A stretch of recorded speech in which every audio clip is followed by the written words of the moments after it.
Selanjutnya acara ini akan dibuka dengan sambutan dari Koordinator Kuliah Hamagudang Pemukiman kepada Pak Idam. Saya persilakan, Pak Idam. Terima kasih Ibu Lia. Assalamualaikum warahmatullahi wabarakatuh. Waalaikumsalam warahmatullahi wabarakatuh. Dan kita ucapkan terima kasih banyak kepada Pak Iman Nur Rahman yang sudah bersedia menjadi narasumber kita pagi ini. Jadi mata kuliah Hamagudang dan Permukiman ini mulai ada di angkatan 48. Jadi pada saat Pak Iman dulu kuliah, nama mata kuliahnya Hama dan Penyakit Benih dan Pasca Panen. Sampai Pak Nazir itu, sampai angkatan 47. 48 itu baru ada mata kuliah Hamagudang dan Permukiman. Karena memang dirasa diperlukan, karena ternyata banyak alumni HPT itu yang ternyata kalau masuk di pest control itu kurang dari sisi itunya, sehingga memang tapi akan tetap perlu pelatihan ya. Biasanya memang ASPAMI mengadakan pelatihan ya. Kemudian memang ini untuk para mahasiswa. Jadi selama ini kita sudah kuliah membicarakan teori. Kalau teori itu kan memang ideal ya. Dan sekarang kita ingin info dari sisi praktisi, bagaimana teori-teori itu dijalankan. Bisa nggak dijalankan? Misalnya kalau pengendalian kecoa, lautan umpannya waktu saya kuliah kan disampaikan di mana, benar nggak itu? Nanti mungkin dicek ke praktisi, bisa nggak itu dilaksanakan gitu. Jadi kemudian juga kami berharap kepada Pak Iman ini bisa memberi motivasi ke adik-adik kelasnya untuk jalan lebih lanjut, dan kalau ada yang ingin ternyata nanti bekerja di bidang pest control, itu mungkin bagaimana trik-triknya, langkah-langkahnya sehingga bisa sukses. Kemudian memang sejak beberapa tahun lalu kita membiasakan atau mentradisikan bahwa nanti kuliah terakhir ini diisi oleh praktisi. Yang pernah mengisi itu adalah Pak Rifai beberapa kali, itu dari PT Rebio Mega Aranda. Kemudian tahun lalu itu Pak Radi Alfitra dari PT Etos, dan sekarang ini Pak Iman Nur Rahman dari PT Rentokil. Jadi mungkin kami berharap kepada Pak Iman ini bisa menyampaikan hal-hal terbaru ataupun hal-hal yang biasanya dihadapi dari operasional pest control di Indonesia itu seperti apa. Karena kalau dibandingkan dengan Amerika itu berbeda. Kalau di Amerika misalnya suatu bangunan kalau ingin dapat asuransi harus punya kontrak dengan pest control kan. Kalau di kita kan mungkin nggak bisa, karena di sana rayap itu walaupun dari segi iklim ya mungkin lebih berisiko Indonesia, tapi ternyata di sana lebih perhatian terhadap rayap dibanding dengan di Indonesia. Mungkin itu yang bisa saya sampaikan. Saya kembalikan ke Ibu Lia. Baik, terima kasih Pak Idam. Berikutnya adalah acara utama kita, yaitu presentasi dari Pak Iman Nur Rahman ya, yang selanjutnya akan dipimpin oleh moderator Pak Swastiko ya. Kepada Pak Swastiko saya persilakan untuk memimpin kegiatan hari ini. Silakan Pak Swas. Baik, terima kasih Bu Lia.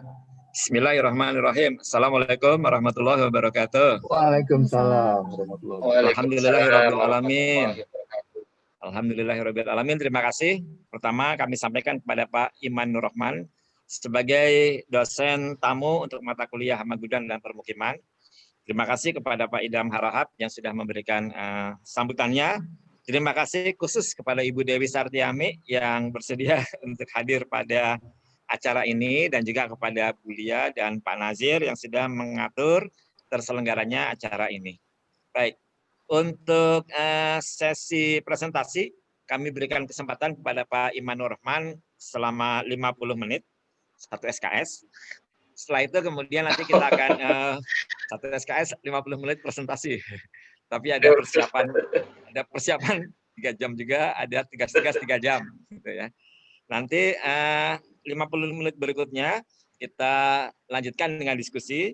Dan materinya, ini terima kasih Pak Iman, materinya sudah disampaikan ke kami, sehingga sudah saya bagi ke mahasiswa, dengan harapan mahasiswa sudah membaca terlebih dahulu, sehingga mahasiswa sudah punya gambaran. Nah nanti tinggal Pak Iman menjelaskan secara lebih detail, Dan jika ada yang masih perlu ditanyakan, silakan nanti kita buka sesi diskusi selama 50 menit kedua. Baik, untuk menyingkat waktu, Pak Iman Nur Rahman, dipersilakan. Baik, terima kasih Pak Swastiko. Assalamualaikum warahmatullahi wabarakatuh. Waalaikumsalam warahmatullahi wabarakatuh.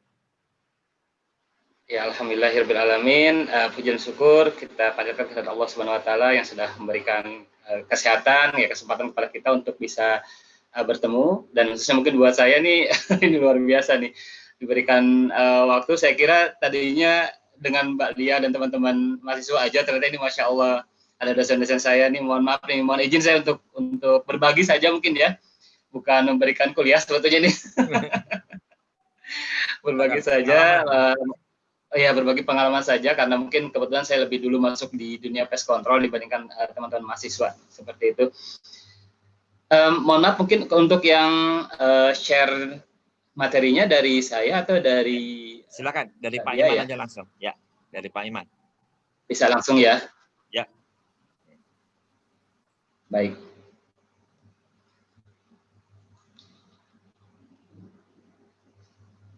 Ya. Sudah terlihat. Sudah terlihat? Sudah terlihat. Ya. Baik. Silakan. Ya. Terima kasih. Saya lupa, biasanya saya ikut 2 kalau jadi pemateri itu supaya bisa mantau. Ikut 2 Zoom. Nanti mungkin kalau misalkan ada kendala di koneksi bisa diinformasikan ya. Atau mungkin ada pertanyaan nanti bisa disampaikan, karena mungkin saya tidak bisa melihat screen-nya. Ya, baik. Silakan Pak Iman. Baik. Ya, tadi sudah disampaikan oleh Ibu Lia bahwa saya kebetulan saat ini bekerja di Rentokil, ya, bekerja di Rentokil, salah satu perusahaan pest control yang ada di Indonesia. Ya, dan terima kasih sekali sudah diberikan kesempatan untuk memberikan kuliah umum ya terkait dengan hama gudang dan pemukiman ini kepada rekan-rekan semua mahasiswa IPB. Dan mungkin sebelum masuk ke materi, izinkan saya untuk memperkenalkan terlebih dahulu Rentokil Initial ya, seperti apa sih perusahaan ini. Ya, kebetulan Indonesia ini ya merupakan perusahaan global, perusahaan global yang berpusat di Inggris. Pak Iman, yang satunya dimatikan dulu mikrofonnya. Ya, baik Pak, mohon maaf. Jadi echo. Terima kasih. Iya, ada echo. Terima kasih Pak Selas. Ya,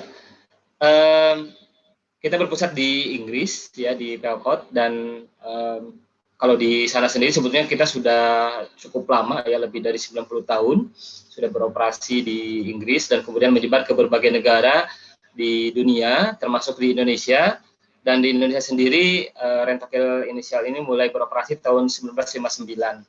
Jadi kalau dari sejarahnya saat itu ada mungkin seperti sekarang ya, ada pandemi gitu ya, ada penyakit yang menyebar secara luas di Indonesia yang disebabkan oleh tikus kalau tidak salah waktu itu, sehingga kemudian dari pemerintah Indonesia mengirimkan ada kalau tidak salah sih 2 orang yang untuk istilahnya disekolahkan atau di training ke Rentokil Inggris untuk belajar mengenai pengendalian hama. Dan kemudian mereka setelah selesai belajar kembali ke Indonesia, kemudian mulai menerapkan program-program untuk pengendalian hama, terutama untuk tikus ya di pemukiman.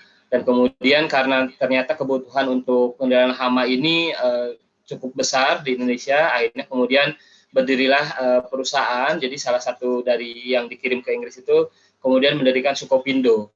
Ya, jadi itu Sukopindo sebetulnya perusahaan pest control yang mungkin pertama ya ada di Indonesia gitu ya. Jadi Sukopindo memiliki beberapa unit usaha yang salah satunya adalah pest control seperti itu. Kemudian yang satunya lagi kalau tidak salah kembali ke ke pekerjaannya sebagai pegawai negeri. Nah, kemudian dengan berkembangnya bisnis istilahnya bisnis pest control di Indonesia ini, kemudian Rentokil dari UK menginvestasikan modal di Indonesia, bekerjasama dengan Skovindo mendirikan Rentokil Indonesia. Di saat itu masih belum PMA murni, masih ada join modal seperti itu ya, antara pemegang saham di Indonesia dan juga dari Rentokil Inggris sendiri seperti itu. Sampai kemudian di tahun 91 dari Rentokil ini kemudian membeli seluruh saham dari Rentokil Indonesia, sehingga sampai sekarang Rentokil ini menjadi perusahaan PMA murni seperti itu. Nah, sejak tahun 2019 kemarin kita semakin berkembang dengan mengakuisisi beberapa perusahaan pest control ya. Jadi mohon maaf, tahun 2018 kita mengakuisisi Alwop, kemudian 2019 mengakuisisi Terminik ya, atau APO gitu, seperti itu. Sehingga sampai dengan saat ini total karyawan kita kurang lebih ada 1.500 karyawan dengan jumlah cabang itu lebih dari sekitar 60 cabang, ya, sekitar 60 cabang di seluruh Indonesia. Nah, untuk teknisnya sendiri, teknisi ini karyawan Rentokil yang bekerja untuk melakukan treatment ya, melakukan pekerjaan pengendalian hama secara langsung di lapangan, itu ada sekitar 1.000 orang yang memang ini kita latih untuk menjadi seorang teknisi yang profesional.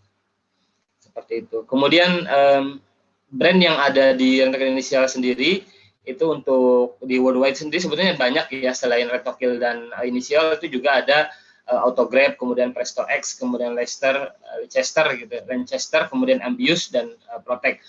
Sementara untuk yang di Asia itu ada Rentokil Initial Hygiene, kemudian Arwo Pest Care, Calmic dan Habitat. Ini yang ada di Indonesia saat ini. Kita ada beberapa brand termasuk yang ex-Terminik ya. Hanya karena brand Terminik sendiri sudah tidak bekerja sama, artinya itu franchise-nya sudah, kontraknya sudah selesai, sudah berhenti, jadi kita tidak menggunakan brand Terminik lagi. Untuk yang teman-teman yang dari ex-Terminik, kita langsung menggunakan brand Rentokil. Kemudian untuk visi misi perusahaan kami, ini misinya adalah untuk menyediakan layanan yang memberikan nilai tambah bagi para pelanggan kami dalam pengendalian hama dan solusi hygiene di toilet. Jadi sebetulnya core bisnis perusahaan kami itu ada dua, ada pest control dan ada hygiene. Sedangkan untuk visinya adalah ingin menjadi yang terbaik dalam setiap tindakan yang kami lakukan, dan kami lakukan yang tepat bagi pelanggan serta rekanan atau kolega. Nah, selain visi misi tersebut, di perusahaan kami juga ada budaya kerja yang kita sebut sebagai SRT. Jadi ada service, relationship, dan teamwork. Ya. Jadi service kita kami bersemangat untuk memberikan pelayanan terbaik bagi setiap pelanggan. Kemudian relationship terkait dengan menghargai hubungan yang berkesinambungan secara produktif juga dan jangka panjang, ya, baik dengan konsumen atau customer eksternal maupun dengan rekan-rekan kami. Dan kami bekerja sama, jadi teamwork di sini bekerja sama untuk memberikan hasil yang terbaik seperti itu. Nah, sebagai perusahaan global, Rentokil Initial ini sangat concern sekali dengan kebijakan terkait dengan safety ya, atau K3, kesehatan keselamatan kerja seperti itu. Kami memiliki kebijakan yang tidak mentolerir jika ada pelanggaran terhadap safety. Bahkan mungkin ini sebagai cerita sharing buat teman-teman juga, sampai level CEO pun ketika dia tidak komit dengan safety itu bisa kemudian diganti oleh para pemegang saham gitu ya. Nah, sehingga ini sangat ketat, dan dari rekan-rekan kami yang mungkin baru bergabung seperti dari Alwop kemudian dari ex-Terminik itu mengakui bahwa kebijakan atau policy dari safety di Rentokil ini sangat ketat seperti itu. Itu yang membedakan dari mereka ketika belum bergabung dengan kami di sini seperti itu. Nah, di kami selain ada zero tolerance policy juga ada aturan emas atau golden rules yang sampai dengan tahun 2020 ini kita ada 10 sebetulnya ya. Ini di sini yang tercantum ada 9. Nah, 10 itu diantaranya adalah pertama start and stop ya. Kemudian ada start and stop ini artinya kita harus ketika akan memulai pekerjaan itu harus sudah mengetahui terlebih dahulu SOP-nya bagaimana, kemudian alat pelindung dirinya apa saja yang harus dipakai, dan kemudian ketika ada kendala atau ada insiden itu sudah tahu juga bagaimana untuk mengendalikannya seperti itu. Kemudian ada kebijakan juga terkait dengan mengemudi, bekerja saat kita mengemudi kendaraan, kemudian bekerja di ketinggian, kemudian ketika kita bekerja di area parkir atau di area lalu lalang kendaraan, kemudian di confined space atau area-area terbatas ya seperti di silo, kemudian di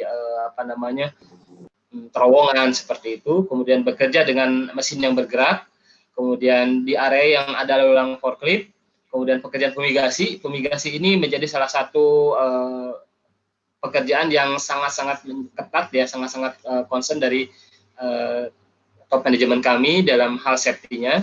Dan tentu saja yang terakhir adalah dalam penggunaan bahan kimia ya, karena kita melakukan pengendalian hama menggunakan bahan kimia, sehingga hal ini diatur secara ketat juga agar jangan sampai kemudian menimbulkan keracunan atau kontaminasi seperti itu. Nah, yang terakhir ini di tahun 2019 kita tambahkan satu hal terkait dengan aturan MAS ini adalah terkait dengan bekerja dengan listrik ya. Jadi misalkan kita bekerja di PLTU, kita bekerja di area generator, kita bekerja yang dekat dengan panel listrik seperti itu. Nah, itu adalah aturan-aturan MAS yang ada di perusahaan kami yang tujuannya adalah untuk melindungi karyawan dan juga customer kami seperti itu.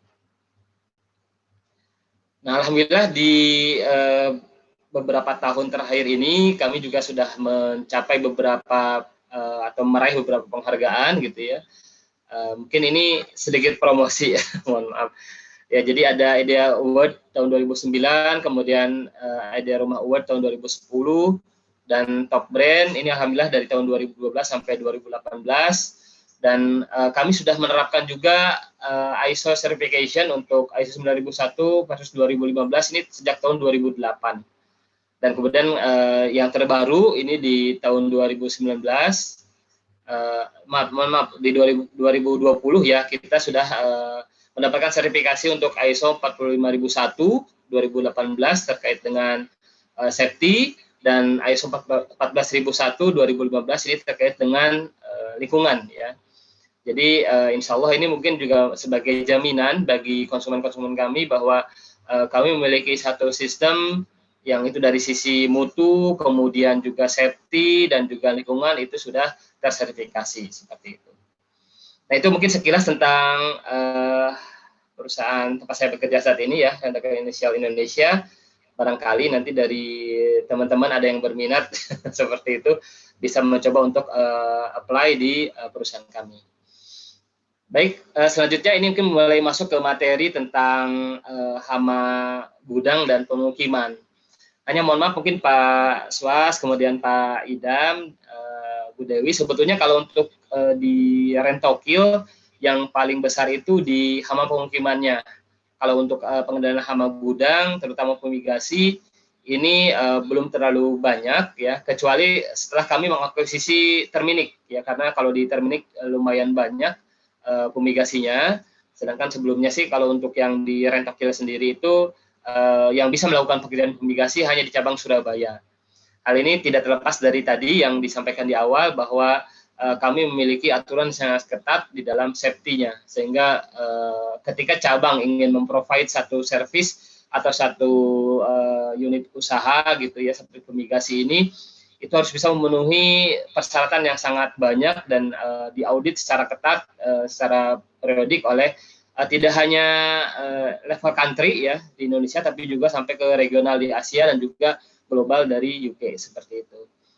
Nah, tapi alhamdulillah ini dengan kita mengakuisisi Terminik, mengakuisisi APO, jadi sekarang untuk unit usaha fumigasi juga lumayan banyak seperti itu. Ada di beberapa cabang seperti di Lampung, kemudian di Semarang, kemudian di beberapa daerah lain di Jawa Barat ya, ada juga Karawang seperti itu, bisa melakukan atau menyediakan jasa fumigasi untuk customer-customer kami.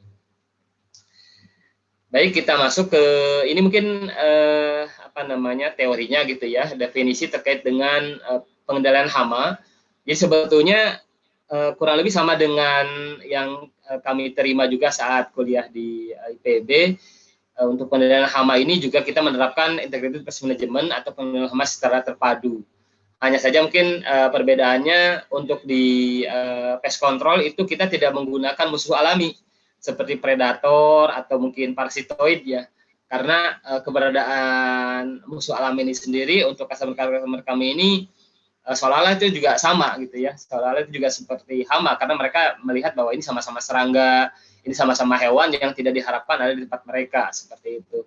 Sehingga untuk integritas manajemennya atau pengenalan hama secara terpadunya ini kita lebih banyak mengkombinasikan kegiatan-kegiatan lain seperti misalnya pengendalian secara mekanis, pengendalian secara fisik seperti itu, dan tentu saja pengendalian secara kimiawi yang memang itu menjadi core bisnis atau core proses di perusahaan kami.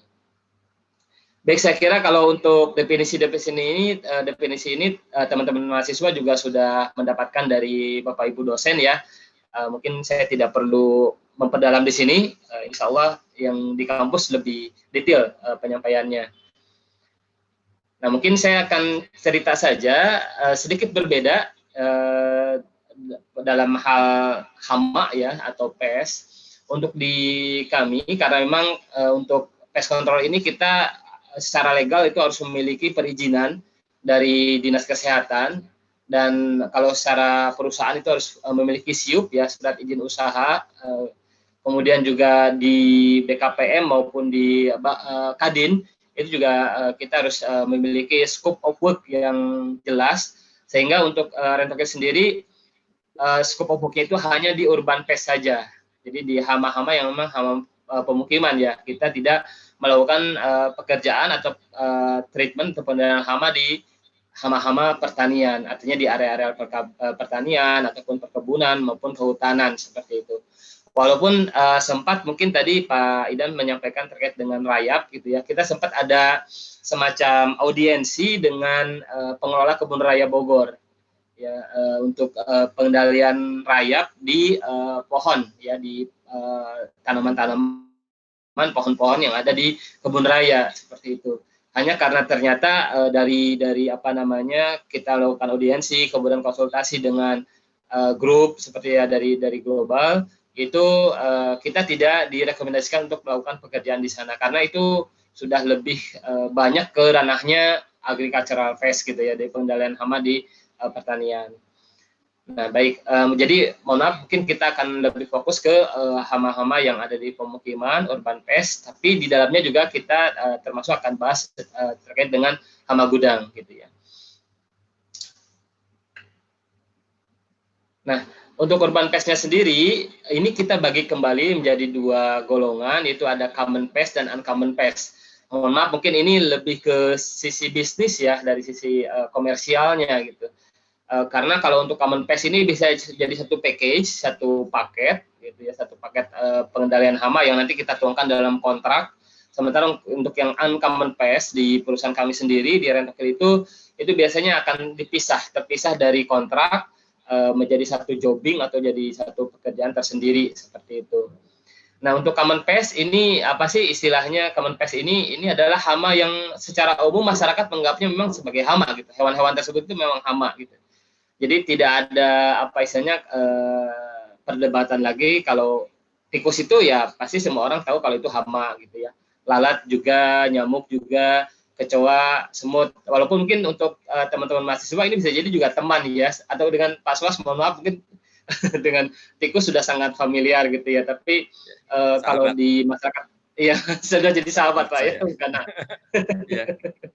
ya kalau untuk di masyarakat secara umum ini menganggapnya sebagai hama gitu ya. Jadi dan ini bisa jadi satu package, satu paket ketika kita propose ke customer atau prospek customer menawarkan jasa pengendalian hama. Nah, sedangkan untuk yang uncommon pest ini hama-hama yang tidak umum. Hama yang tidak umum ini artinya tidak setiap orang itu atau tidak semua masyarakat menganggapnya sebagai hama. Contoh misalnya kucing. Nah, mungkin ini kalau untuk apa namanya teman-teman di sini bisa jadi juga ada yang malah jadi penyayang kucing gitu ya, atau memiliki hewan peliharaannya kucing seperti itu. Kemudian hama gudang ini sebetulnya sih lebih ke kebutuhan. Ada beberapa masyarakat tuh yang menganggapnya seperti misalnya kutu di beras ya, sudahlah biarin aja tidak masalah gitu ya. Yang penting mungkin tidak ikut dimakan berasnya pada saat berasnya dicuci itu apa namanya kutu-kutunya mungkin bisa keluar gitu ya, kutu berasnya, sitofilisnya bisa tercuci seperti itu. Nah, tapi kalau untuk di apa namanya perusahaan-perusahaan food processing gitu ya, atau seperti misalnya milk powder atau mungkin feed mill, atau mungkin perusahaan-perusahaan ya yang basisnya adalah dari serealia, ya ini hama gudang ini justru bisa menjadi hama yang utama seperti itu. Nah, kemudian seperti burung, kelelawar ini juga bisa jadi ada yang menganggapnya bukan sebagai hama, ya ini sebagai hewan biasa saja yang memang common ada di sekitar kita gitu ya. Nah, termasuk juga ular. Untuk beberapa komunitas itu ular itu tidak boleh dibunuh gitu ya. Apa namanya, dia ketika pun kemudian ada berita sampai masuk ke rumah, kemudian masuk ke restoran misalnya, itu karena sebetulnya menurut para komunitas pecinta ular tersebut itu karena perilaku manusia sendiri yang merubah sarang atau mungkin habitat dari ular ini menjadi bangunan, menjadi tempat tinggal dan seterusnya seperti itu. Jadi sebetulnya kita yang mengganggu mereka gitu. Jadi ada beberapa yang kemudian meminta agar ular ini tidak dibunuh seperti itu. Nah, jadi ini mungkin kita akan bahas lebih banyak di Common Pest, walaupun nanti Uncommon Pest mungkin juga boleh kita diskusikan lebih lanjut kalau misalkan dari teman-teman ada yang mungkin ingin bertanya terkait dengan Uncommon Pest ini ya. Nah, salah satu contohnya lagi adalah rayap. Mohon maaf, ini mungkin yang tadi familiar adalah rayap, itu kita kategorikan sebagai Uncommon Pest. Jadi untuk pengendalian rayap itu biasanya kita buatkan apa istilahnya jobbing tersendiri seperti itu di luar package untuk yang Common Pest. Nah, ini selanjutnya mohon maaf, mohon izin Pak Swas, ini saya sampaikan sedikit saja informasi terkait dengan tikus gitu ya. Ya, silakan Pak, ya, silakan. Jadi untuk yang tikus yang biasa kita kendalikan itu ada 3 jenis ya, ada tikus rumah atau kami biasa menyebutnya mus musculus ya, kemudian ada atau house mouse, kemudian ada tikus atap atau roof rat, ini tikus ratus-ratus atau ratus-ratus di RDI kalau tidak salah ya Pak Swas kalau di kampus ya. Kemudian ada tikus got. Nah, kalau dulu sih kita nyebutnya itu bandicota indica ya. Tapi mungkin kalau yang lebih sering kita temukan ini lebih ke yang Ratus norvegicus gitu, atau lebih ke apa namanya mungkin tikus pelabuhan seperti itu ya. Nah, ini biasanya kami sampaikan kepada customer mengenai apa sih pentingnya kita mengendalikan tikus gitu ya. Nah, ini kita sampaikan bahwa tikus ini sebagai hewan pengerat, dia mengekspresikan urin dan kotoran secara bebas. Jadi bisa di mana saja dia bisa mengeluarkan urin dan kotorannya ya, sehingga mencemari makanan dan menyebabkan keracunan makanan. Nah, ini biasanya akan jadi sangat concern buat customer seperti itu ya. Dan mereka memiliki gigi yang tajam untuk apa namanya selalu tumbuh ya, dan mereka akan mengerat serta merusak kabel listrik, kemudian benda-benda lain yang memang bisa dikerat oleh tikus gitu ya. Bahkan ini bisa menyebabkan korsleting atau kebakaran dalam skala besar. Nah, jadi itu arti pentingnya kenapa kemudian tikus ini harus dikendalikan. Nah, bagaimana kita bisa tahu kalau di rumah kita atau di tempat tinggal kita ini ada tikus? Ini biasanya kita lihat dari tanda keberadaannya atau pest sign-nya. Ya bisa berupa lubang gitu ya. Di sini misalnya ada lubang gitu ya, atau herboris dari tikus. Kemudian juga ada dropping atau kotorannya, dan ada bau yang tidak sedap yang khas dari tikus gitu ya. Dan juga ada jejak kaki dan smear. Nah, mungkin dari teman-teman mahasiswa ini bisa membedakan juga ya mana jejak kakinya tikus, mungkin jejak kakinya cecurut yang sejenis dengan tikus gitu ya. Itu kalau tidak salah sih karena kaki depannya itu jarinya cuma ada 4. Nah, kaki belakangnya ada 5 gitu. Jadi jarinya ya, jari kaki belakangnya ada 5, itu yang biasanya akan memudahkan untuk identifikasi ini jejak kakinya siapa nih. Kemudian kenapa kemudian tikus ini juga bisa mengganggu ya, menjadi hama bagi manusia, karena dia memiliki kemampuan yang luar biasa. Di antaranya adalah dia dapat menaiki dinding dan melompat dari ketinggian. Nah, ini biasanya kita sampaikan kepada customer. Kenapa? Karena mereka akan bertanya dari mana tikus ini datang gitu ya.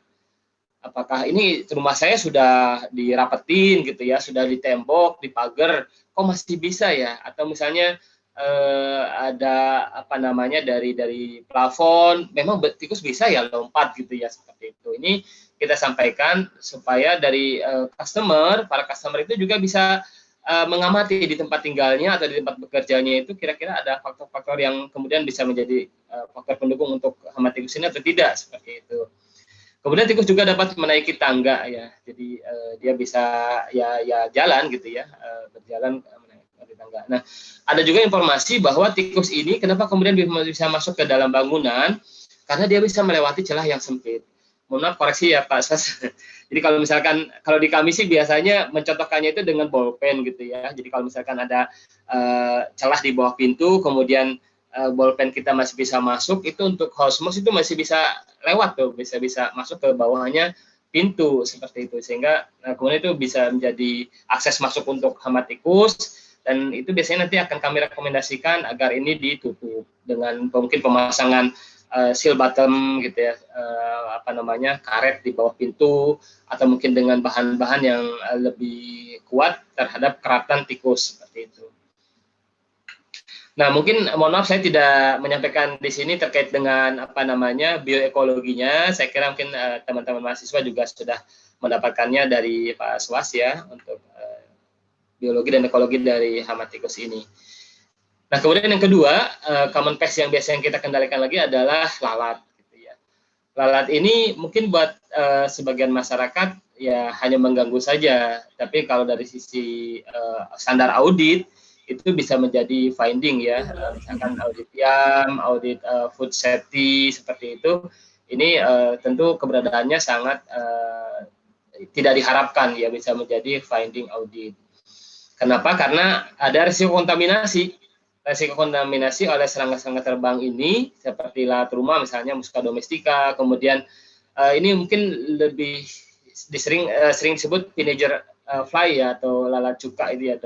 Kemudian ada juga Drosophila, kemudian ada lalat limbah atau Psychodidae. Nah, ini alat-alat yang sering ditemukan oleh customer, yang biasanya disampaikan juga keluhan-keluhan dari customer terkait dengan lalat ini. Gitu. Nah, kenapa lalat ini penting untuk dikendalikan? Karena lalat menyebabkan bakteri dari tubuhnya, ya pada saat dia mengeluarkan feses dan muntahan yang dapat menyebabkan kontaminasi. Menyebabkan kontaminasi dalam makanan sehingga berpotensi menyebabkan penyebaran penyakit. Mungkin ini istilah-istilah penyakit ini juga sudah familiar buat teman-teman ya, salmonellosis, typhus, kemudian kolera seperti itu. Nah, kemudian bagaimana kita bisa tahu ada investasi lalat di tempat kita? Itu yang pertama dari tanda keberadaannya adalah lalatnya itu sendiri ya, lalat dewasanya. Kemudian kita juga bisa melihat mungkin larva dan pupa. Nah, biasanya ke customer kami itu kami sampaikan bahwa untuk lalat ini ada satu fenomena yang kita sebut sebagai fenomena gunung es atau iceberg phenomenon, di mana yang kita lihat serangga-serangga terbang ini yang dewasanya itu sebetulnya hanya sebagian kecil saja, sebagian kecil dari populasi lalat yang mungkin lebih banyak lagi sebetulnya berada di bawah permukaan laut kalau gunung esnya ya, atau mungkin yang tidak terlihat itu adalah fase dari telur, larva, dan pupanya. Sehingga sebetulnya kalau kita fokus ke yang dewasanya ini belum menyelesaikan masalah. Akar permasalahannya yang paling banyak justru adalah di breeding place-nya, di tempat-tempat perkembangbiakan hama itu sendiri. Yaitu di tempat lalat menetaskan telur, kemudian berkembang menjadi larva dan pupa, yaitu biasanya ada di tempat sampah atau tempat-tempat yang mengandung banyak bahan organik, seperti itu. Nah, kemudian nyamuk, ini kita sampaikan juga ke customer karena nyamuk yang familiar itu ada 3 jenis ya, ada Aedes, kemudian Culex, dan Anopheles. Ini kita sampaikan bahwa ketiga nyamuk ini memiliki aktivitas menggigit yang berbeda. Gitu ya, ada yang menggigit di siang hari, ada yang menggigit di malam hari. Ini untuk memudahkan saja mengidentifikasi dan jenisnya dan juga resikonya gitu ya. Karena kan kalau untuk Aedes masyarakat kebanyakan sudah mengetahui gitu ya bahwa oh iya ini menyebabkan penyakit demam berdarah dengue misalnya, atau menyebabkan chikungunya misalnya. Nah, tapi sebetulnya kalau di malam hari ada juga nih yang menggigit, tapi bukan Aedes, yang menggigitnya itu adalah genus Culex maupun Anopheles gitu. Nah, biasanya yang kita sampaikan lagi, kenapa kemudian nyamuk ini bisa menggigit kita, itu karena ada faktor pendukungnya, yaitu dari CO2 yang kita keluarkan, dia bisa mendeteksi kita, kemudian dari kelembaban atau keringat, dan bau keringat. Nah, ini kenapa kami perlu sampaikan ini, karena kebanyakan mungkin dari masyarakat atau customer ini belum terlalu aware. Kalau terkait dengan tempat berkembang biaknya, saya kira masyarakat sudah mengetahui ya, kalau untuk Aedes itu kan berkembang biak di air yang jernih.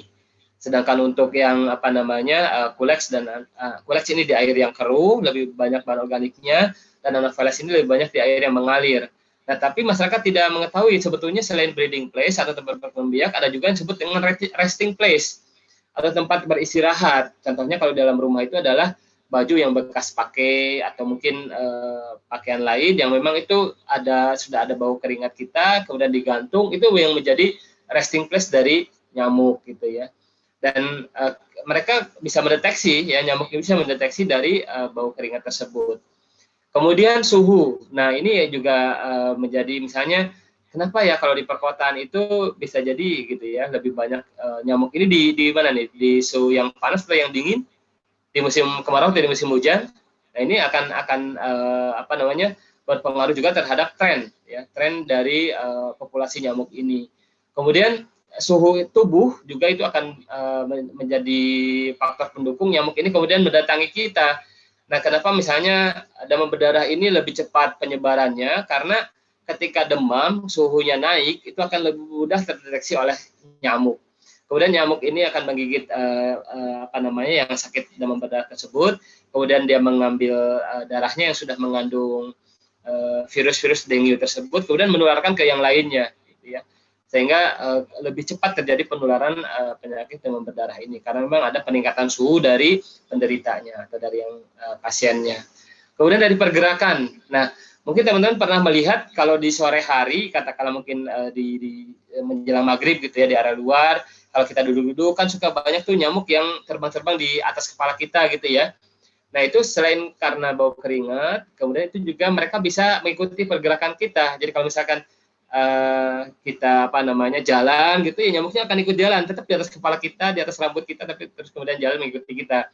Nah, ini yang bisa menjadi salah satu penjelasan yang kita sampaikan ke customer ketika kemudian kenapa kok bisa ada nyamuk di apartemen lantai 28 misalnya atau lantai yang lebih atas lagi. Padahal kan kalau dari daya atau kemampuan terbang nyamuk kan tidak terlalu tinggi sebetulnya ya. Nah, itu karena salah satunya adalah nyamuk ini bisa mengikuti pergerakan dari manusia gitu ya. Bahkan kalau dibilang nyamuk naik lift ya bisa jadi, tapi bukan dia mencet sendiri ya, tapi dia ikut dari pergerakan manusia. Kemudian warna kulit. Nah, ini mohon maaf bukan bermaksud rasis, tapi ini ada hubungannya dengan suhu sebetulnya. Suhu tadi kan yang lebih tinggi akan lebih disukai oleh nyamuk dibandingkan suhu yang lebih rendah gitu ya. Nah, warna kulit ini juga sama. Sebetulnya lebih ke warnanya gitu ya. Kalau warna hitam, warna gelap, itu kan lebih cepat menyerap panas dan lama melepaskan panas. Sehingga itu akan lebih mudah terdeteksi oleh nyamuk dibandingkan yang warnanya itu lebih cerah, lebih putih seperti itu ya. Karena kan kalau warna cerah itu sukar menerima panas dan cepat melepaskan panas gitu ya. Seperti itu. Makanya ini ada hubungannya dengan warna seperti itu. Nah, kemudian untuk kecoa, ini biasanya fakta yang kita sampaikan kepada customer, ada 3 jenis kecoa nih.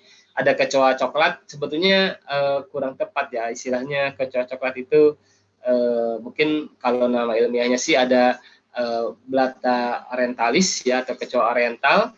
Kemudian kecoa Jerman ini Blattella germanica. Kemudian ada kecoa Amerika ini Variolenta americana. Nah, 3 jenis kecoa ini yang biasanya mengganggu customer atau masyarakat gitu ya. Nah, kita sampaikan kenapa kemudian kecoa ini perlu dikendalikan, karena dia bisa menyebarkan penyakit seperti disentri dan salmonella. Jadi dia sebagai carrier ya, menyebabkan kontaminasi makanan keracunan, kurang lebih sama seperti lalat, dan mereka juga menggunakan antena untuk melacak aroma makanan. Jadi sering terlihat kan ya kecoa ini antenanya gerak-gerak seperti itu ya. Dan muncul dari tempat persembunyian pada waktu yang sama di setiap hari. Biasanya dia akan punya pola aktivitasnya ya. Dan biasanya akan lebih banyak lagi di kondisi yang gelap. Nah, ya, di malam hari terutama itu kecoa akan lebih banyak beraktivitas seperti itu. Nah, bagaimana kita bisa melihat adanya tanda keberadaan kecoa? Itu bisa dari kantong telur. Kalau di kami biasanya istilahnya itu OTK ya, ini seperti di sini kantong telur dari kecoa gitu ya. Di mana dalam satu kantong telur itu bisa berisi banyak, mungkin sekitar 30-40 anak kecoa nantinya ketika menetas ya, tergantung jenisnya, tergantung spesiesnya. Kemudian ciri khas dari kecoa ini dia ada bau yang tidak sedap, yaitu juga sebagai penanda bahwa di situ ada kecoa, dan juga ada kotorannya ya. Banyak misalnya di laci-laci lemari ini yang sudah jarang kita buka gitu ya, ketika kita bongkar, oh ini baunya tidak sedap sekali gitu ya, ternyata itu sudah jadi sarang dari kecoa. Kemudian selanjutnya semut. Nah ini common pest yang biasanya jadi satu package ya. Terakhir yang kami tawarkan kepada customer adalah semut. Kebanyakan mungkin menganggap semut ini remeh gitu ya. Aduh, semut mah kecil gitu kan, tinggal dipencet aja mati gitu ya.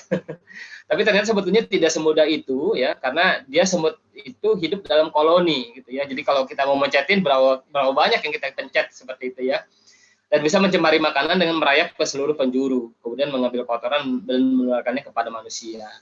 Ya ini kalau dilihat kan semut suka kayak salaman gitu ya. Dia mengirimkan sinyal dengan menggunakan feromon, zat kimia yang dikeluarkan dari berbagai bagian tubuh semut. Nah, gigitan semut ini bisa menyebabkan alergi. Beberapa orang yang mungkin memiliki alergi ini akan cepat sekali bereaksi ya ketika digigit oleh semut gitu ya, bisa bengkak dan menimbulkan rasa sakit tentu saja. Gitu. Nah, semut akan mudah sekali kita temukan ya, ada di makanan dan ada iring-iringan semutnya. Nah, ini yang perlu kita sampaikan kepada customer, bahwa misalnya mungkin Bapak Ibu, teman-teman kalau lihat semut biasanya kan pakai kapur tuh ya, pakai kapur semut, kemudian di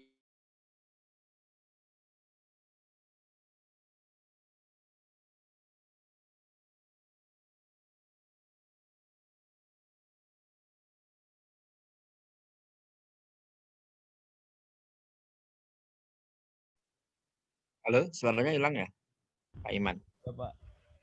Ya, Pak Pak. Iman? Sepertinya Ya, sampai ke sarang semutnya. Ya. Ada, silakan. Sempat hilang suara Pak Iman.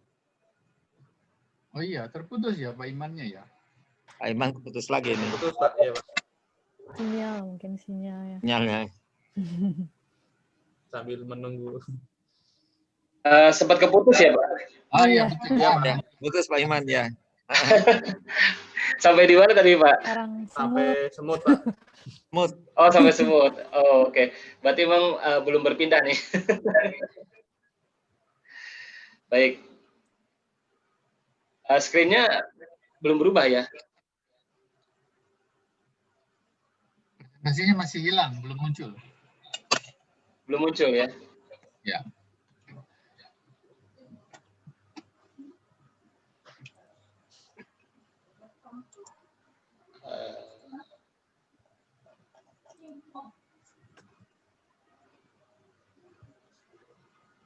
Belum bisa ya? Coba ditutup dulu saja mungkin untuk share screen-nya, Pak Iman. Baik. Kemudian diulang lagi. Atau mau saya bantu share screen, Pak? Tapi pakai PDF yang dari Bapak. Atau bantu oleh Mas Nazir. Boleh? Boleh.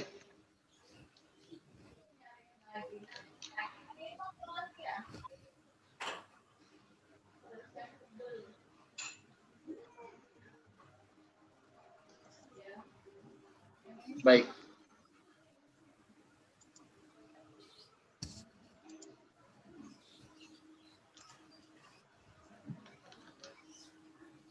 Bisa dilanjutkan? Ya, silakan. Ya, silakan Pak Iman. Pak Nazir. Ya, baik. Selanjutnya, nah ini mungkin hama gudang yang umumnya kita temukan di customer ya. Hama gudang ini sangat banyak sekali.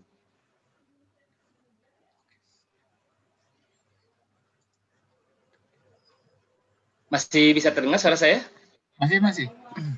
Lanjut. Masih ya. Ya, sebetulnya hama gudang ini cukup banyak ya. Hanya saja mungkin yang sering kami lihat adalah Tribolium dan Lasioderma. Jadi ini mungkin dua hama yang paling umum kami temukan di customer ya. Paling istilahnya paling mengganggu gitu di customer. Nah, Tribolium ini kalau dilihat secara detail penjelasannya adalah seperti demikian. Hanya saja biasanya yang kami jadi fokuskan itu adalah dari sisi life cycle itu ya, berapa lama mereka hidup, karena ini penting untuk kita melakukan penelusuran, melakukan tracking ya. Ini ketika misalkan ada case terkait dengan Tribolium, itu kita lihat produk ini diterima oleh customer itu kapan. Jadi kita bisa mengira-ngira, memperkirakan terjadinya kontaminasi atau terjadinya investasi tribulum itu di mana. Ya, jadi kalau misalkan kita lihat, misalnya, oh ini sudah ada dewasanya nih, kurang lebih berarti kita tracking dari perjalanannya material ini sampai ke tempat customer kita berapa lama. Kalau misalkan lebih dari 4 minggu, bisa jadi kontaminasinya ini terjadi di bukan di tempat kita, bukan di tempat customer kita, tapi di sebelumnya gitu ya. Nah, tapi kalau misalkan kita temukan sudah lebih dari 4 minggu barangnya tersimpan di tempat customer kita, itu bisa jadi memang terjadi kontaminasi juga di tempat customer kita sendiri. Nah, kemudian yang kedua yang biasanya kita jadikan perhatian adalah suhu ya. Suhu ini ketika misalkan di dalam ruang penyimpanan itu suhunya misalnya kurang dari 20 gitu ya. Kurang dari 20 derajat Celcius kira-kira itu akan seperti apa. Kemudian kalau di atas 30 derajat Celcius itu kira-kira akan seperti apa. Karena itu akan sangat mempengaruhi terhadap life cycle dari tribolium ini. Nah, kemudian next. Pak Najir, maaf. Rasioderma, nah ini juga menjadi favorit, artinya memang sering menjadi temuan di customer kami, cigarette beetle ya. Rasioderma ini tidak hanya di perusahaan tembakau, tapi juga di powder mill gitu ya, powder mill, di perusahaan-perusahaan susu bubuk, itu juga menjadi hama yang sangat mengganggu gitu ya. Nah, yang kami perhatikan juga di sini untuk Rasioderma itu adalah juga life cycle-nya, kemudian dari sisi suhu ya, suhu untuk ruangannya ini yang biasanya itu akan jadi satu rekomendasi kami untuk customer bagaimana supaya kita bisa menekan populasi hama ini dari pengaturan suhu. Karena ini menjadi salah satu bagian dari integrated risk management dengan fisik ya, secara fisik pengaturan suhu seperti itu. Next. Pak Nazir. Ya. Nah, setelah kita tadi menyebutkan beberapa jenis hama, kemudian fakta-fakta yang terkait dengan hama tersebut, biasanya kita akan sampaikan juga kepada customer, karena ini juga jadi pertanyaan dari customer, bagaimana sih mereka ini bisa masuk gitu ya. Nah, ini sangat penting karena sebetulnya di dalam konsep pengendalian hama itu nanti akan kami sampaikan di slide berikutnya, itu yang didahulukan adalah prevention, pencegahannya. Jadi bagaimana kita bisa mencegah hama ini masuk. Nah, kalau supaya kita bisa mengetahui bagaimana langkah preventionnya, kita harus tahu dahulu bagaimana hama tersebut bisa masuk. Nah, secara umum, hama masuk ke dalam satu bangunan itu bisa dengan cara terbang, kemudian dengan berjalan atau merayap, dan terbawa.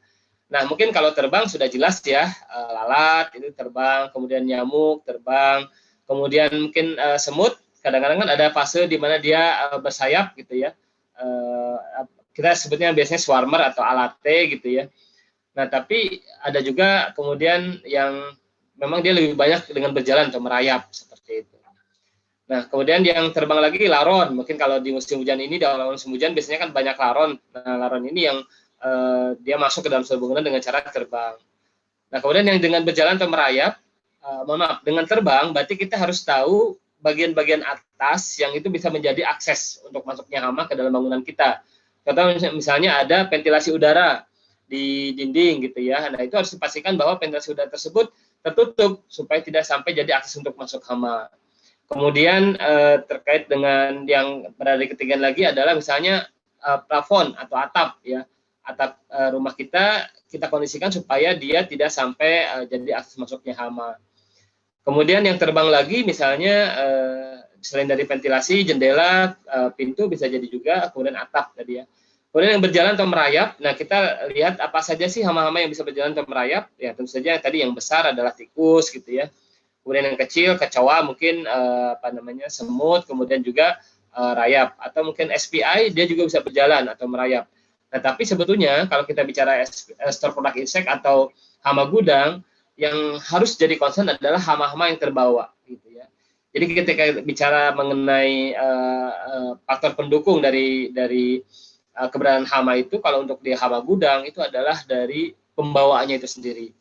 Ya, jadi banyak yang kemudian secara tidak sengaja hama ini terbawa dari area luar ke area dalam bangunan kita melalui sarana transportasi, trackingnya, ya melalui trackingnya atau mungkin melalui kontainernya atau bahkan melalui palet, ya palet-palet tempat menyimpan produk, gitu ya, raw material maupun finish good. Nah, ini yang tanpa disadari kemudian masuk ke tempat kita. Makanya kalau di beberapa customer itu kami rekomendasikan pertama misalnya untuk hotel restoran misalnya gitu ya. Mereka menerima dari supplier itu sayuran, buah-buahan atau mungkin bahan makanan pokok dan yang lainnya itu kita minta supaya mereka ini mengambil satu persatu, memindahkan dari tempatnya supplier ke tempatnya kita, ya ke tempatnya restoran atau hotel tersebut, dipindahkan satu persatu. Nah, ini harapannya supaya tidak ada hama yang terbawa masuk ketika itu diambil secara utuh gitu ya, secara keseluruhannya gitu. Nah, harapannya dengan satu persatu itu akan terlihat kalaupun memang ada hama, investasi hama di bahan makanan, sayuran atau yang lainnya seperti itu. Nah, termasuk untuk pencegahan hama gudang.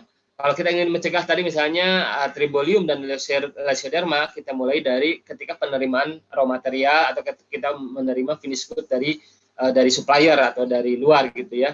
Itu yang kita minta biasanya dicek satu persatu. Jadi kalau itu misalnya sak kemasannya itu diambil satu persatu seperti itu. Nah, ini yang kami sampaikan kepada customer supaya nanti kita bisa manage ekspektasinya, kita bisa manage harapan-harapan dari customer terhadap kita sendiri. Nah, kemudian selanjutnya Pak Hajir. Nah, ketika dia sudah masuk, sebetulnya dia mencari apa sih hama ini? Nah, ini juga kita sampaikan kepada customer supaya customer bisa melihat, meng-screening, bisa mengidentifikasi sendiri di tempat tinggalnya atau di tempat bekerjanya, di pabriknya atau di restoran hotelnya itu kira-kira ada faktor-faktor ini atau tidak. Jadi hama masuk ke dalam bangunan itu tujuannya mereka untuk mencari makan. Ya, kalau ya sama lah mungkin kalau dari manusia juga ketika datang ke satu lokasi kan biasanya untuk cari makan gitu ya. Kecuali kalau kampus ya, tujuannya bukan cari makan tapi untuk cari ilmu gitu ya harapannya. Nah, cari makan. Nah, ketika mendapatkan makanan dia membutuhkan air. Air ini ya untuk konsumsi minumnya, bisa untuk berkembang biaknya seperti nyamuk gitu ya. Nah, kemudian ketika ada makanan, ada air, dia akan cari tempat tinggal, tempat jadi sarang. Karena kalau dia bolak-balik, misalnya contoh kalau di di Bogor gitu ya, dari Dramaga, dia misalnya cari makannya, dia tikus yang awalnya misalnya dari mana Jasinga gitu ya, di Jasinga cari makannya ke Dramaga, daripada dia bolak-balik Jasinga Dramaga kan dia lebih enak kalau misalkan ya cari aja sarang atau tempat tinggal di Dramaga seperti itu.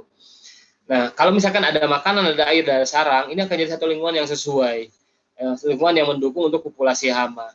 Bahkan kalau dihitung-hitungan secara matematis di tikus sendiri ya misalnya, kalau di kami itu biasanya kan kita sampaikan kalau misalkan ada sepasang tikus gitu ya, ada 2 ekor tikus yang mereka kemudian kawin gitu ya, kemudian berkembang biak, itu dalam 1 tahun kalau dibiarkan itu bisa sampai 2048 ekor tikus. Ya, mohon koreksi ya Pak Swasti kalau salah. Seperti itu. Kalau dibiarkan seperti itu. Kalau misalkan lingkungannya sesuai dan dibiarkan, itu akan sangat banyak sekali populasi tikus dalam jangka waktu 1 tahun. Nah, jadi tadi kita sampaikan mengenai bagaimana cara mereka masuk, dan yang kedua adalah faktor pendukungnya. Nah, ini kita harapkan ketika ini sudah, katakanlah sudah kelolosan nih, nggak bisa kita cegah. Nah, di area dalam bangunan, berarti kita bisa kondisikan bagaimana supaya tidak ada makanan, tidak ada air, tidak ada sarang buat hama.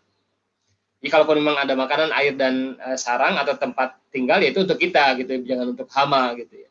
Nah, karena secara alami ketika kita bisa mengendalikan 3 faktor ini hama juga akan tidak akan betah lah istilahnya, tidak akan kemudian berkembang biak di tempat kita. Gitu. Jadi kalau ingin memutus kelangsungan hidup dari hama ini, sebetulnya ya kita hilangkan aja salah satu faktor ini, itu insya Allah hamanya secara alami juga akan terkendali. Gitu ya. Bagaimana kalau restoran? Kan restoran setiap hari juga masak gitu ya, air pasti ada, kita masak juga pakai air. Kemudian sarang, nah ini yang perlu kemudian diatur. Bagaimana misalnya ketika kita menggunakan makanan, air, dan tempat itu ya tidak kemudian menjadi sumber makanan buat mereka. Mungkin setelah selesai, misalnya sebelum tutup toko, sebelum tutup restorannya, itu disimpan di tempat-tempat yang tertutup, yang memang tidak bisa dijangkau oleh hama, seperti itu. Kemudian air dibersihkan, tidak sampai ada genangan, tempat-tempat yang sekiranya jadi tempat tinggalnya hama, tempat-tempat yang jarang terjangkau, tempat-tempat yang lembab, yang kemudian kurang sirkulasi udaranya, itu kita kondisikan. Mungkin banyak tumpukan-tumpukan barang yang bisa jadi sarangnya hama, juga kita kondisikan supaya itu dibersihkan, seperti itu. Nah, ini biasanya kita sampaikan kepada customer supaya mereka juga memiliki pemahaman yang sama terkait dengan bagaimana kita mengendalikan hama ini secara terpadu, seperti itu. Next, Pak Nazir. Ya, tadi pest introduction-nya, kemudian kita masuk ke bagaimana kita mengendalikan hamanya. Dan ini mungkin yang kami sampaikan yang ada di Rentokil ya, bisa jadi nanti banyak sekali metode-metode lain yang bisa dipakai untuk mengendalikan hama. Silakan, Pak Nazir. Nah, ini expertise kami dalam pengendalikan hama ini didukung oleh beberapa kegiatan ya. Jadi diantaranya adalah kita ada regular check. Ya, tadi kita mengidentifikasi hal-hal tadi ya, bagaimana akses masuk hamanya, apa faktor pendukungnya, itu kita cek. Kemudian kita juga memiliki speed of response. Nah, ini mungkin sebagai sharing juga untuk teman-teman. Ketika teman-teman mahasiswa ini sudah masuk ke dunia kerja, itu sangat penting sekali teman-teman memiliki communication skill ya, kemampuan berkomunikasi yang baik gitu ya.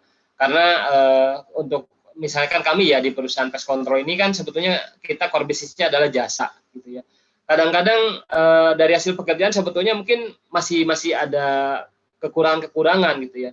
Tapi ketika kita bisa mengkomunikasikannya dengan baik, kita kemudian bisa menjelaskan dengan baik kepada customer, itu akan bisa meredam katakanlah mungkin keluhan-keluhan atau komplain dari customer, dan juga bisa menutupi kekurangan-kekurangan tadi dalam pelaksanaan pengendalian hamanya, seperti itu. Nah, di sini ada kebutuhan untuk speed ya, cepat dalam respon gitu ya. Walaupun mungkin kita belum bisa nih, misalnya saya di telepon atau di WA oleh customer, Pak, ada hama di tempat saya gitu ya. Nah, itu walaupun kita mungkin belum punya solusi hama apa di mana gitu, seperti itu, setidaknya kita jawab dulu, oke Pak, terima kasih atas informasinya, kami akan coba koordinasi dengan tim untuk cek ke lokasi, seperti itu. Nah, dengan adanya respon seperti itu dari customer, biasanya mereka akan merasa tenang, bisa cooling down terlebih dahulu, walaupun mungkin saat itu mereka juga dikomplain oleh konsumennya mereka gitu ya, katakanlah restoran gitu ya. Ada konsumen restoran tersebut yang melihat, kok ini ada kecoa jalan di meja misalnya di diningnya gitu ya. Itu ketika kita sudah bisa memberikan respon dengan cepat, insya Allah itu bisa meredam komplainnya mereka. Nah, kemudian ada tailored solution. Jadi solusi yang kita berikan itu ini spesifik ya, akan khas tergantung dengan apa yang menjadi permasalahan gitu ya. Jadi kita tidak bisa kemudian mengeneralisir hama sama-sama katakanlah hama tikus nih, tapi bisa jadi di restoran A dengan restoran B akan berbeda. Atau misalkan tribolium sama-sama triboliumnya, tapi di milk powder dia di perusahaan susu bubuk, dengan misalnya ada masalah tribolium lagi di gudang bulog misalnya, seperti itu akan berbeda cara pengendaliannya, seperti itu. Kemudian tadi sudah disampaikan kita concern dengan kesehatan dan keselamatan kerja. Kemudian, karena kita kembali ke perusahaan jasa ya, dari regular check tersebut, kemudian kita memberikan komunikasi customer, kita juga berikan tips-tips. Misalnya tadi ada kecoa jalan di meja dining. Nah, apa yang bisa kita sampaikan terlebih dahulu kepada customer? Misalnya, Pak, ini sambil menunggu tim kita, sementara mungkin Bapak bisa trap si kecoa tersebut dengan menggunakan glue board ya. Kalau misalkan jijik untuk ngambil gitu ya, bisa pakai glue board, ditempel saja si kecoanya, nanti setelah itu kami akan datang untuk cek dari mana sumber kecoa tersebut, misalnya seperti itu. Jadi ada tips-tips sederhana yang bisa dipakai oleh customer untuk mengendalikan hama on the spot sambil menunggu dari tim kami untuk melakukan follow up, seperti itu. Kemudian ada education program. Nah, jadi seperti tadi misalnya, kenapa kita kemudian sampaikan fakta-fakta mengenai hama, kemudian bagaimana kehidupan hama, walaupun ini tidak secara detail, secara ilmiah seperti di kampus misalnya gitu ya, tapi ini yang lebih praktis yang bisa dipahami oleh customer, itu tujuannya untuk mengedukasi customer. membangun awareness, membangun kepedulian customer terhadap pengendalian hama ini. Nah, karena kalau tidak didukung oleh customer itu sendiri, kita akan kerepotan, kita akan berat sekali dalam hal mengendalikan hama ini. Nah, kemudian terakhir adalah reporting facilities. Halo? Punten Pak Iman, punten. Mungkin agak dipercepat penjelasannya Pak ya. Makasih Pak. Siap. Baik, terima kasih Pak. Ya. Nah, jadi tadi ya terkait dengan itu. Nah, kemudian terkait dengan report ini adalah kita lihat dari sisi resiko ya, resiko hama di satu bangunan ini kita bisa identifikasi. Ini yang perlu kita sampaikan ke customer, yang kemudian kita propose bagaimana mengendalikan hama-hama tersebut seperti itu. Nah, bisa di next. Ya. Nah, dalam hal mengendalikan hama, ini kita menggunakan konsep PEST. Ya, ada prevention, exclusion, sanitation, dan treatment. Nah, itu tadi yang kita sampaikan di awal itu, ini berkaitan dengan hal ini. Ya, bagaimana upaya pencegahan, kemudian pembatasan, membersihkan sarang, dan juga treatment. Treatment ini lebih ke pengendalian secara kimiawi. Itu yang biasa kita lakukan. Nah, kalau ini bisa kita lakukan secara terpadu, ini akan menjadi satu pengendalian hama yang maksimal, seperti itu. Tapi kalau hanya mengandalkan treatment saja, ini kurang lebih mungkin hanya 25% saja tingkat keberhasilannya. Tidak bisa memberikan hasil yang maksimal. Nah, selanjutnya ini ada beberapa contoh-contoh. Silakan mungkin Pak Nazir. Bagaimana kita upaya preventionnya ya. Pertama tadi inspection of incoming material. Ya tadi sudah saya sampaikan ya bagaimana kita bisa men-screening ya raw material yang kita terima misalnya yang jangan sampai nanti itu akan membawa hama ke dalam tempat kita sendiri seperti itu. Next. Nah, ini contoh lagi yang biasanya yang kita rekomendasikan. Kalau misalkan itu adalah loading, ya area loading, itu harus ada sistem double door. Jadi ketika pintu luar dibuka, raw material masuk, pintu dalam ini harus tertutup. Jangan sampai pintu yang menghubungkan ke area warehouse, ke area gudang, gitu misalnya sama-sama terbuka. Nah, ketika sama-sama terbuka, otomatis kan hama akan mudah masuk. Nah, tapi dengan ada intermediate room, dengan adanya ruang transit, itu hama bisa kemudian kita kondisikan pintunya yang kalau barang masuk, pintu luar kebuka, pintu dalam ketutup. Nah, ketika barang sudah masuk semua di intermediate room, baru kemudian pintu luar ditutup, pintu dalamnya dibuka seperti itu. Next.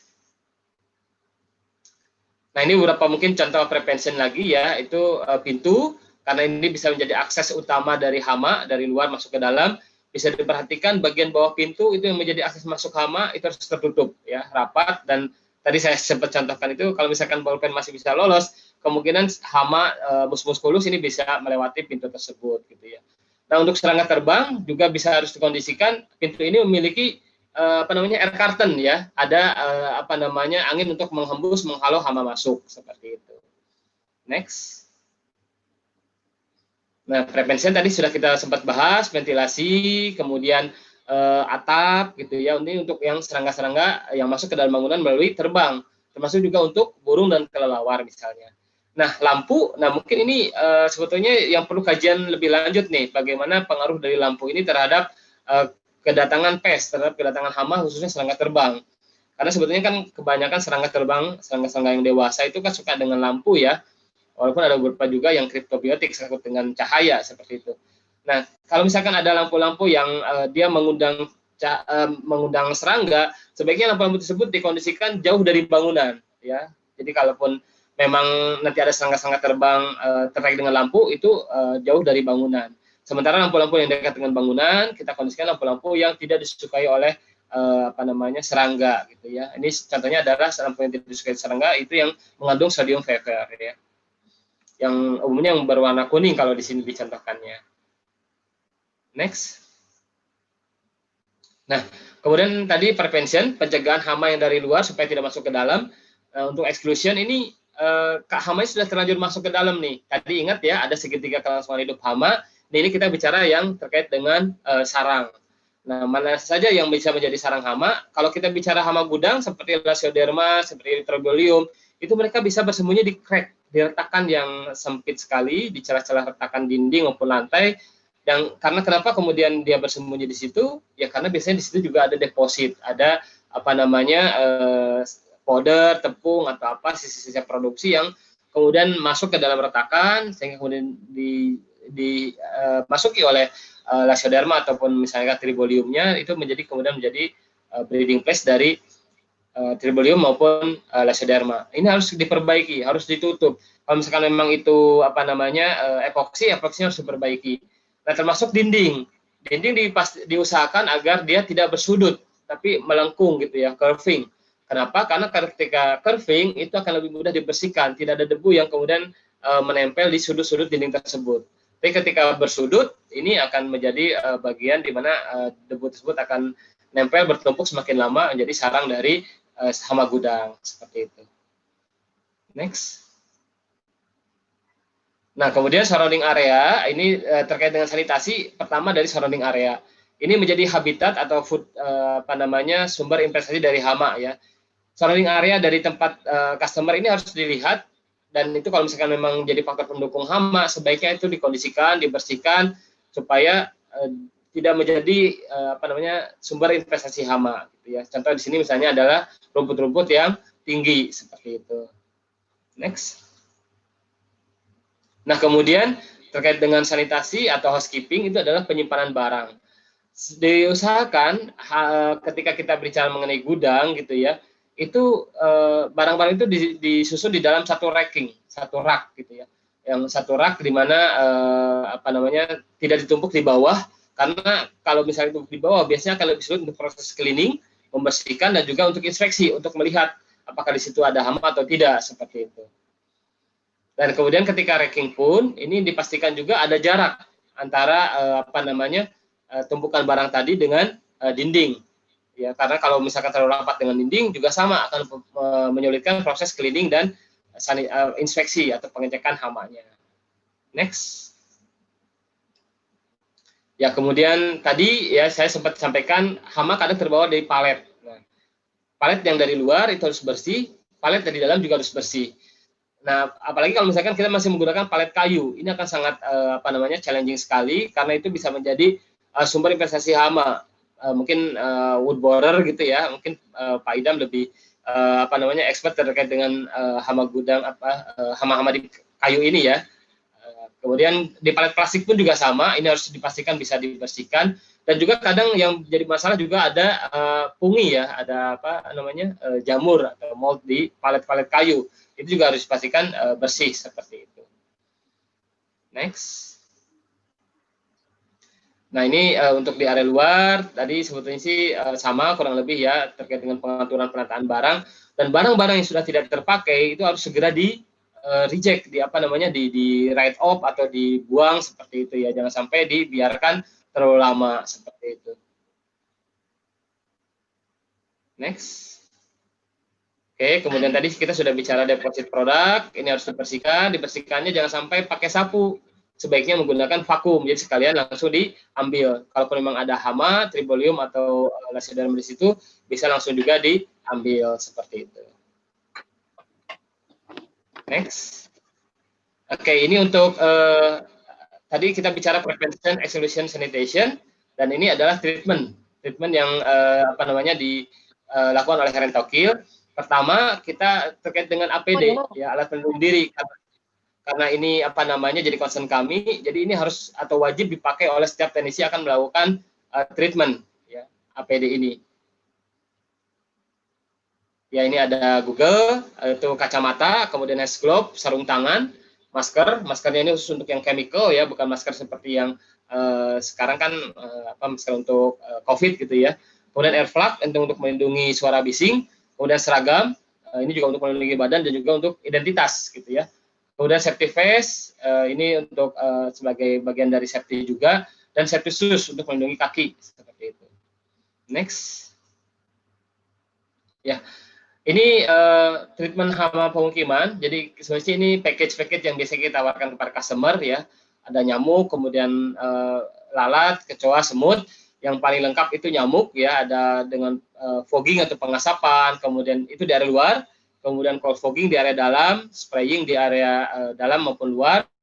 Kemudian misting ini lebih ke treatment di area taman. Karena taman juga bisa menjadi resting place-nya nyamuk gitu ya. Kemudian abate ini larvasida ya untuk di breeding place-nya nyamuk. Kemudian lalat ini kurang lebih sama kecuali ada baiting, ada umpan khusus untuk lalat ya. Ini mereknya di situ ada Agita gitu ya, walaupun ada beberapa macam merek lagi. Ini karena kita sesuaikan dengan tipikal dari lalat ini, dia menjilat menghisap, jadi kita sesuaikan juga baitingnya yang sesuai dengan tipe mulut dari lalat tersebut. Kemudian kecoa, selain ada spraying fogging, itu juga ada gel baiting. Jadi ini umpan bentuknya seperti pasta, gel seperti itu. Dia bisa bentuknya adalah insect growth regulator maupun racun perut ya. Jadi ketika makan kemudian kecoanya mati. Nah, dulu kita menggunakan juga ada dusting ya, yang paling kan itu ada dusting dengan menggunakan debu ya, pendebuan seperti itu. Nah, kemudian untuk semut ini bisa dengan misting dan juga spraying seperti itu. Oke, next. Nah, ini untuk tikus yang kita lakukan biasanya yang common itu adalah dengan menggunakan rodent baiting, umpan racun diwadahi dalam satu kotak yang disebut kita rogat atau TRBS ya. Temper Resist Bait Station gitu ya. Kemudian ada glue trap menggunakan perangkap lem, itu ada yang trigonal box bentuknya dari plat segitiga seperti itu, ada juga yang prisma segitiga, ada yang dari bahannya semi karton seperti itu. Next. Nah, kemudian selain tadi untuk treatment menggunakan pestisida, kita juga ada alat monitoring lain, itu untuk serangga terbang dengan insect light trap ya, atau flycatcher. Dan kita untuk standar industri biasanya menggunakan Luminos 3 seperti ini. Next. Nah, untuk yang tribolium, monitoringnya kita menggunakan pheromone trap yang mereknya Dome Trap. Di sini ada feromonnya, itu akan menarik serangga-serangga. Biasanya itu berupa pheromone sac yang akan menarik banyak tribolium yang jantan ya, seperti itu. Next. Nah, untuk Lasioderma itu biasanya kita akan gunakan pheromone trap berupa MOBE. MOBE ini sebenarnya singkatan dari moth and beetle. Walaupun sebenarnya ada juga yang spesifik untuk Lasioderma itu adalah Sericot trap ya, itu yang dari Jepang. Ini kita bisa kombinasikan atau kita substitusi bisa antara MOBE maupun Sericot trap seperti itu. Next. Nah, ini kalau untuk serangga terbang biasa tanpa ada lampu, tanpa ada mohon maaf tadi untuk yang insect light trap itu basisnya adalah kita menggunakan UV ya, lampu UV menggunakan gelombang cahaya UV yang itu bisa menarik serangga. Sementara kalau ini tidak, ini hanya lem saja yang kita tempel di dinding. Ini karena kebanyakan serangga kan biasanya suka hinggap, ya, hinggapnya itu di lem kita seperti itu. Next. Nah, ini adalah package ya yang biasanya kita sampaikan kepada customer. Dari sekian banyak treatment tadi itu kemudian kita package dalam bentuk, kalau untuk pengendalian rayap kita ada TEP, kemudian ada CP2. Kalau TEP itu menggunakan chemical, metodenya tadi bisa spraying ya, bisa macam-macam sesuai dengan kondisi di lapangan. Kalau CP2 itu menggunakan baiting, termite baiting. Nah, untuk yang pest control secara umum itu ada kita programnya GP+, kemudian GP dan PMP. Kalau ini biasanya kita sesuaikan dengan standar audit yang ada di customer tersebut. Kalau untuk perumahan maupun masyarakat secara umum, biasanya hanya kita gunakan program GP saja, General Pest saja. Tapi kalau untuk food processing, farmasi, biasanya kita gunakan yang Pest Management Program. Kalau untuk yang retail, hotel, itu kita gunakan yang GP+, seperti itu. Nah, ada juga yang khusus untuk pengendalian tikus itu menggunakan pengendalian secara mekanis, dengan pemasangan barrier gitu ya, wire mesh. Itu menggunakan kita sebut dengan RPP, Rat Prevention Program seperti itu. Next. Nah, untuk pengendalian hama gudang itu sebetulnya untuk yang sebelum-sebelumnya tadi itu kita bisa terapkan juga kalau misalkan dari sisi customer tidak ada budget untuk fumigasi. Nah, sebetulnya sih untuk yang lebih efektif itu kita lakukan dengan fumigasi. Jadi ini bisa berupa fumigasi kontainer yang 20 feet maupun 40 feet. Biasanya ini untuk proses ekspor impor gitu ya. Kemudian ada fumigasi silo, mungkin di beberapa perusahaan tepung maupun pakan ternak itu kadang-kadang kita langsung lakukan fumigasi di silonya mereka. Dan ada juga yang fumigasi berupa tumpukan, ya. Tumpukan baik itu di dalam gudang maupun di area lain yang dikhususkan untuk fumigasi, ya, chamber seperti itu. Nah, fumigannya ini bisa macam-macam, tapi yang paling umum kami pakai itu adalah pH 3 ya, atau pospin seperti itu. Nah, Ini semua sebetulnya butuh waktu biasanya kurang lebih 3 hari gitu. Mohon maaf, jadi ini saya mampatkan gitu ya, mungkin belum terlalu detail materi-materi yang disampaikannya, tapi semoga bisa ada gambaran buat teman-teman terkait dengan bagaimana sih pengendalian hama gudang dan pemukiman yang dilakukan oleh perusahaan kami, seperti itu. Next, Pak Nazir. Ya, mungkin seperti demikian yang dapat kami sampaikan. Mohon maaf Pak Swas, mungkin terlalu lama ini pemaparan materinya. Saya kembalikan lagi ke Pak Swastiko, monggo. Baik, terima kasih Pak Iman atas penjelasannya. Waktu yang saya catat sekitar 67 menit. Nggak apa-apa, lebih 17 menit dari yang disediakan. Ini karena memang mahasiswanya memang ada 2 prodi ini. Untuk yang proteksi tanaman, ya proteksi tanaman angkatan 55, berarti berapa tahun di bawah Pak Iman ini? Insya Allah relatif berarti hampir 20, 19. Ya, hampir 19 ya. 19 tahun di bawah Pak Iman. Ya, ini memang saya yakin insya Allah minimal ada 1 orang ya alumni A55 yang akan bekerja di pest control ya. Amin. Nanti bisa gantiin saya Pak. Ini. Nah, jadi Pak Iman bisa memberikan membantu adik kelas ya untuk berkiprah berkarir di Rentokil. Terima kasih. Nah, untuk yang proteksi tanaman, ini memang ilmunya sudah relatif banyak ya. Dari semester 4 lalu ada ilmu hama, ada vertebrata hama. Di semester 5 ada hama gudang dan permukiman. Tapi karena di sini juga audiensnya juga ada mahasiswa vokasi, sehingga yang saya anggap memang basic science-nya masih kurang nih mahasiswa vokasi. Tapi nggak apa-apa. Jadi saya kasih kesempatan agak panjang Pak Iman untuk menyampaikan materi presentasinya. Kemudian untuk pertanyaan, saya sudah mencatat ada beberapa penanya ini. Ada Widi, ada Desi, ada Rizal, ada Mary. Halo, unstable. Iya. Ya, baik. Iya Pak. Pertama langsung saya bacakan saja dari Mbak Widi, mahasiswa proteksi angkatan 55. Apa kendala? Kendala dalam pengendalian, pengelolaan hama gudang dan permukiman yang Rentokil hadapi selama ini, dan bagaimana solusi yang Rentokil sampaikan, terutama awareness dan perhatian masyarakat terhadap hama gudang dan permukiman ini. Sekaligus ditambah dengan pertanyaan Mbak Desi, klien itu lebih banyak siapa Pak? Apakah rumah tangga atau industri, pabrik, gudang, atau untuk hotel, restoran, rumah sakit? Itu dulu Pak Iman. Silakan dijawab. Makasih. Baik, terima kasih Pak Swas. Terima kasih untuk teman-teman yang sudah bertanya. Mungkin saya diawali dari yang Mbak Desi dulu ya, nanti setelah itu ke yang Mbak Widi. Jadi untuk segmen customer kami ada tiga segmen, yaitu ada residensial, kemudian komersial, dan industri. Nah untuk residensial ini bisa perorangan, jadi rumah gitu ya, kemudian bisa juga hotel, kemudian bisa juga apartemen seperti itu ya. Nah ini saya masuk ke yang dari Mbak Widi ya. Nah untuk yang segmen residensial ini lebih banyak mereka sebetulnya, mohon maaf, dan dalam itu tidak mau tahu gitu ya. Mereka mungkin merasa sudah bayar pest control, vendor gitu ya, udah ada pakai sewa jasa pest control gitu. Harusnya sih semua hamanya udah selesai aja gitu. Kadang-kadang yang jadi sulit adalah kita memberikan edukasi kepada mereka gitu ya, karena mereka merasa ya sudah bayar gitu istilahnya. Itu yang menjadi challenging. Padahal kalau kita lihat misalnya, mohon maaf, rumahnya mereka sendiri banyak faktor pendukung hamanya gitu. Nah, jadi biasanya kalau untuk yang residensial ini ya kotor gitu ya, kemudian sering terbuka seperti itu.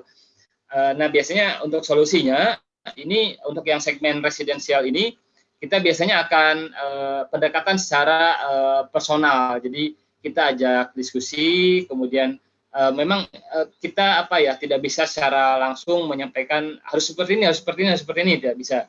Jadi kita harus cari momen juga yang paling tepat gitu ya, karena mereka sebagai owner langsung, pemilik rumah, pemilik apartemen seperti itu, bagaimana kita bisa memberikan pendekatan kepada mereka.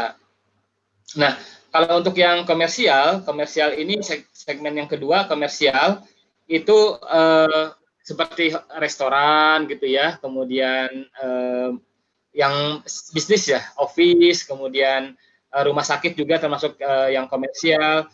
Nah, ini biasanya kita bicara dengan PIC, Purchase in Charge. Nah, PIC ini biasanya sebetulnya mereka sudah mengetahui kurang lebih terkait dengan pest control gitu ya.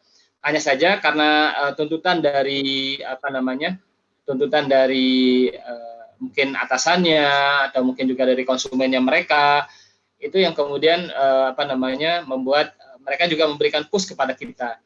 Nah, biasanya untuk yang komersial ini kita berikan solusinya itu dengan memberikan training, ya, memberikan training, pest awareness training gitu ya, memberikan pest awareness training kepada mereka untuk seperti tadi kita memberitahukan ke mereka seperti apa sih sebetulnya hama itu.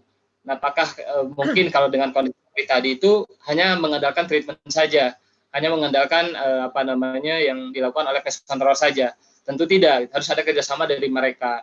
Nah, karena mereka lebih memahami, artinya mereka juga ingin membuat tempat kerja mereka, ingin tempat usaha mereka lebih bagus, lebih bersih, lebih bebas dari hama, itu biasanya akan lebih mudah seperti itu. Nah, yang terakhir segmennya adalah industri. Industri ini bisa macam-macam, baik makanan maupun non-makanan, farmasi dan yang lainnya. Ini akan lebih mudah lagi, walaupun dari sisi demandnya juga sangat tinggi ya. Nah, karena apa? Mereka biasanya sudah menerapkan satu standar tertentu. Misalnya, mereka sudah mengadop food safety certification system gitu ya, sistem keamanan pangan, yang mana memang di situ ada persyaratan tentang pest control, persyaratan tentang cleaning. Jadi kita tinggal kembalikan saja kepada requirement tersebut, kepada standar tersebut. Kalau Bapak Ibu istilahnya mudahnya itu ingin lulus audit, ya berarti harus memenuhi ini semua kriteria yang ada di standar audit ini seperti itu. Nah, kalau misalkan tidak ada kerjasama dari kedua belah pihak, ini akan sulit sekali untuk memenuhi standar audit tersebut seperti itu. Nah, tapi yang paling penting buat mereka adalah selain kita mengembalikan kepada standar yang mereka terapkan, itu juga adalah fast respon dan komitmen kita, gitu ya. Jadi tadi disampaikan ketika mereka ada keluhan, itu biasanya akan sangat berhubungan sekali dengan produk mereka. Jadi kalau misalkan ada hama di area produksi, itu akan sangat besar resiko kontaminasinya terhadap produk mereka, gitu. Nah, sehingga itu harus segera direspon, harus segera di follow up, dan harus ada report yang komprehensif, report yang yang lengkap seperti itu ya. Biasanya kita menggunakan pendekatan 5W1H ya, jadi what, where, when, kemudian why, 4W ya, 1H, hanya itu how. Jadi itu bagaimana kemudian corrective action dan preventive action-nya. Nah, dari ketiga segmen tadi, hamanya juga yang dihadapi biasanya macam-macam. Kalau di rumah biasanya ya nyamuk yang jadi kendala gitu ya. Kalau di komersial biasanya lebih banyak tikus. Kalau di industri itu di hama gudang atau SPI biasanya itu yang akan banyak concern dari customer. Ya, kurang lebih seperti itu mungkin Pak. Semoga bisa menjawab ya dari Mbak Desi dan Pak Iman. Mungkin pertanyaan tambahan ya. Ya, Mbak Desi dengan Mbak Billy. Berikutnya nanti ada 3 lagi. Halo, bisa didengar ya? Halo? Ya, ini agak bisa Pak. Baik, terima kasih. Yang pertanyaan tambahan terkait yang tadi itu residensial, komersial, industrial ya. Itu tentu saja nilainya berbeda-beda ya Pak ya. Yang paling mahal apakah industrial atau komersial? Langsung aja ke rupiah. Ya, biasanya kalau kami kan ada perhitungannya itu dari beberapa faktor Pak. Ya, jadi paling itu dari luasan area. Kalau dari luasan area tentu industri akan lebih mahal dibandingkan komersial maupun yang residensial ya. Seperti itu. Kemudian yang kedua dari kompleksitas hamanya. Kalau rumah mungkin hamanya hanya common pest aja, hama umum. Jadi treatmentnya juga yang reguler saja. Tapi kalau untuk yang komersial maupun industri biasanya ada hama lain yang biasanya itu akan jadi additional charge juga ke customer-nya. Jadi kalau dari segmen tadi ya biasanya berjenjang dari yang residensial paling murah, kemudian komersial agak mahal, dan industri yang paling mahal seperti itu. Ya, baik. Itu urutannya. Terima kasih Pak Iman. Ini supaya mahasiswa juga paham gitu ya. Nanti dalam menghadapi klien tentu saja ada bargaining kan, ada tawar-menawar ya. Benar. Ya, itu yang perlu juga untuk mahasiswa pahami, pelajari. ya, belajar kepada senior yang lebih dahulu ada di sini, Pak Iman ya. Baik, Ya. untuk 3 pertanyaan berikut ini ada Fatima, ada Rizal, dan ada Mary. Yang Fatima hama di BUMN, angkasa pura, kereta api, dan sebagainya, transportasi. Ya. Yang Rizal keluhan klien, kemudian pestisida. Nah, ini pestisida kaitannya dengan itu ya, dengan resiko terhadap non-target animal. Yes. Mohon dijelaskan Pak Iman. Silakan, terima kasih. Baik, terima kasih. Ini Mbak Fatima dan Mas Rizal ya. Untuk Mbak Fatima, kita kebetulan memang juga kerjasama dengan Angkasa Pura dan juga dengan MRT kalau di Jakarta ya. Kalau untuk KAI kebetulan sih belum kerjasama dengan kita. Dan beberapa BUMN lain itu memang ada kerjasama juga dengan kita. Nah, kalau dari mereka biasanya pertama ini bocoran aja gitu ya. Concernnya dengan budget ya, budget dulu nih mereka biasanya akan jadi dengan itu. Jadi budget, kemudian kalau dari sisi treatment sih sebetulnya kurang lebih juga sama, hanya memang kalau untuk pesawat kita ada larangan untuk melakukan treatment di pesawat. Kalau di saat ini yang kita lakukan itu bukan ke treatment hamanya, tapi lebih ke virus ya, desinfektan. Jadi kita lakukan desinfektan itu bisa di mobil, bisa di bis, artinya ya kalau transportasi umum. Kemudian MRT kita lakukan ini juga treatment desinfektan juga. Kalau di pesawat kita belum melakukan itu gitu ya. Nah, tapi kalau dari sisi permasalahan hamanya memang tidak terlalu banyak sebetulnya di lingkup BUMN ini. Yang lebih banyak karena kalau untuk Angkasa Pura di bandara itu kan banyak restoran ya, di situ aja sih sebetulnya permasalahan hamanya karena ada sumber makanan di situ. Tapi kalau di moda transportasinya sendiri relatif jarang, kecuali mungkin hama kecoa. Kadang-kadang kan mungkin penumpangnya makan gitu ya, kemudian remahannya jatuh ke tempat duduknya itu yang mengundang kecoa di situ seperti itu. Tikus belum ada Pak ya? Tikus di pesawat nggak ada ya? Alhamdulillah nggak ada Pak. Ngeri Pak. Ngeri ya kalau tikus di pesawat ya. Iya benar Pak. Yang pertanyaan kalau dari Mas Rizal, yang paling sering itu kalau kembali lagi ke segmen ya, segmennya nanti beda-beda. Kalau di residensial yang paling banyak dikeluhkan itu nyamuk. Gitu ya. Nyamuk karena kan kelihatan, dan berita tentang nyamuk ini kan sudah tersebar luas kemana-mana ya, jadi orang akan langsung tahu ini bahaya nyamuk itu bisa menularkan penyakit DBD misalnya seperti itu. Kalau di komersial yang paling banyak jadi permasalahan itu adalah kecoa, terutama Jerman cockroach ya. Jadi kalau di restoran itu yang paling sering menjadi masalah, kecoa Jerman. Nah, ada juga tikus karena mall, kita bicara mall misalnya, wah itu bisa dari mana-mana Pak. Dari lingkungan sekitar masuk ke mall, nanti dari lantai 1, lantai 2, seterusnya seperti itu. Itu akan mudah saja tikus ini kemudian bergerak seperti itu. Jadi high risk building yang komersial itu akan lebih banyak permasalahannya dengan kecoa dan tikus. Nah, kalau di industri ini sebetulnya mereka kan mengkondisikan tempat mereka sendiri temper ya, jadi tertutup lah dari hama, relatif lebih tertutup. Mungkin yang menjadi challenging itu di area loading dock-nya saja. Ketika receiving, penerimaan barang, mereka mau nggak mau membuka pintu loadingnya, itu ada kesempatan hama untuk masuk. Tapi kalau dengan ada intermediate room, itu biasanya bisa meminimalisir investasi hama. Nah, cuma yang jadi challenging hama gudang ini seperti Tribolium dan Lysoderma, kenapa kemudian bermasalah di industri? Karena mereka bisa ada dalam produk. Misalnya kita menerima raw material import dari New Zealand misalnya gitu ya, milk powder. Nah, ternyata di dalamnya itu sudah ada kutu, telurnya. Misalkan telur Tribolium. Nah, saat itu kan tidak terlihat ya karena mikroskopis gitu ya. Tapi ketika sudah masuk ke tempat customer kita, mereka kemudian menetas menjadi larva, menjadi pupa, menjadi dewasa, itu yang sulit. Sementara kita hanya melihat mungkin bagian luar dari sak, jadi dari kemasan produknya saja kan, tidak sampai ke dalam produknya seperti itu. Itu biasanya jadi challenging gitu. Nah, kemudian pestisida ini yang kita pakai hampir semuanya ya, hampir semuanya itu membahayakan manusia gitu ya. Makanya tadi saya sampaikan kita harus menggunakan APD yang lengkap, terutama untuk yang pestisida cair. Kalau untuk yang pestisida sistemnya yang baiting gitu ya, seperti gel baiting umpan seperti itu relatif mungkin lethal dosisnya lebih kecil lah dibandingkan yang cair gitu ya. Nah, di situ sebetulnya customer juga sekarang sudah sangat aware, mereka akan meminta MSDS-nya, mereka minta apa namanya kayak kontrolnya seperti apa kalau menyimpan pestisida di tempat customer seperti itu. Nah, itu kita juga komunikasi customer, jadi ketika kita melakukan treatment itu jangan sampai ada customer di situ gitu. Jadi jangan sampai kita lakukan tadi ada cold foggy ya, mungkin teman-teman melihat ada pengembunan di area dalam, tiba-tiba ada orang di situ, wah itu bisa batuk-batuk, bersin-bersin. Seperti itu. Bisa keracunan. Bisa keracunan, benar. Jadi biasanya kita ada warning sign juga, kita kasih di pintu itu peringatan bahwa sedang dilakukan treatment. Kurang lebih seperti itu.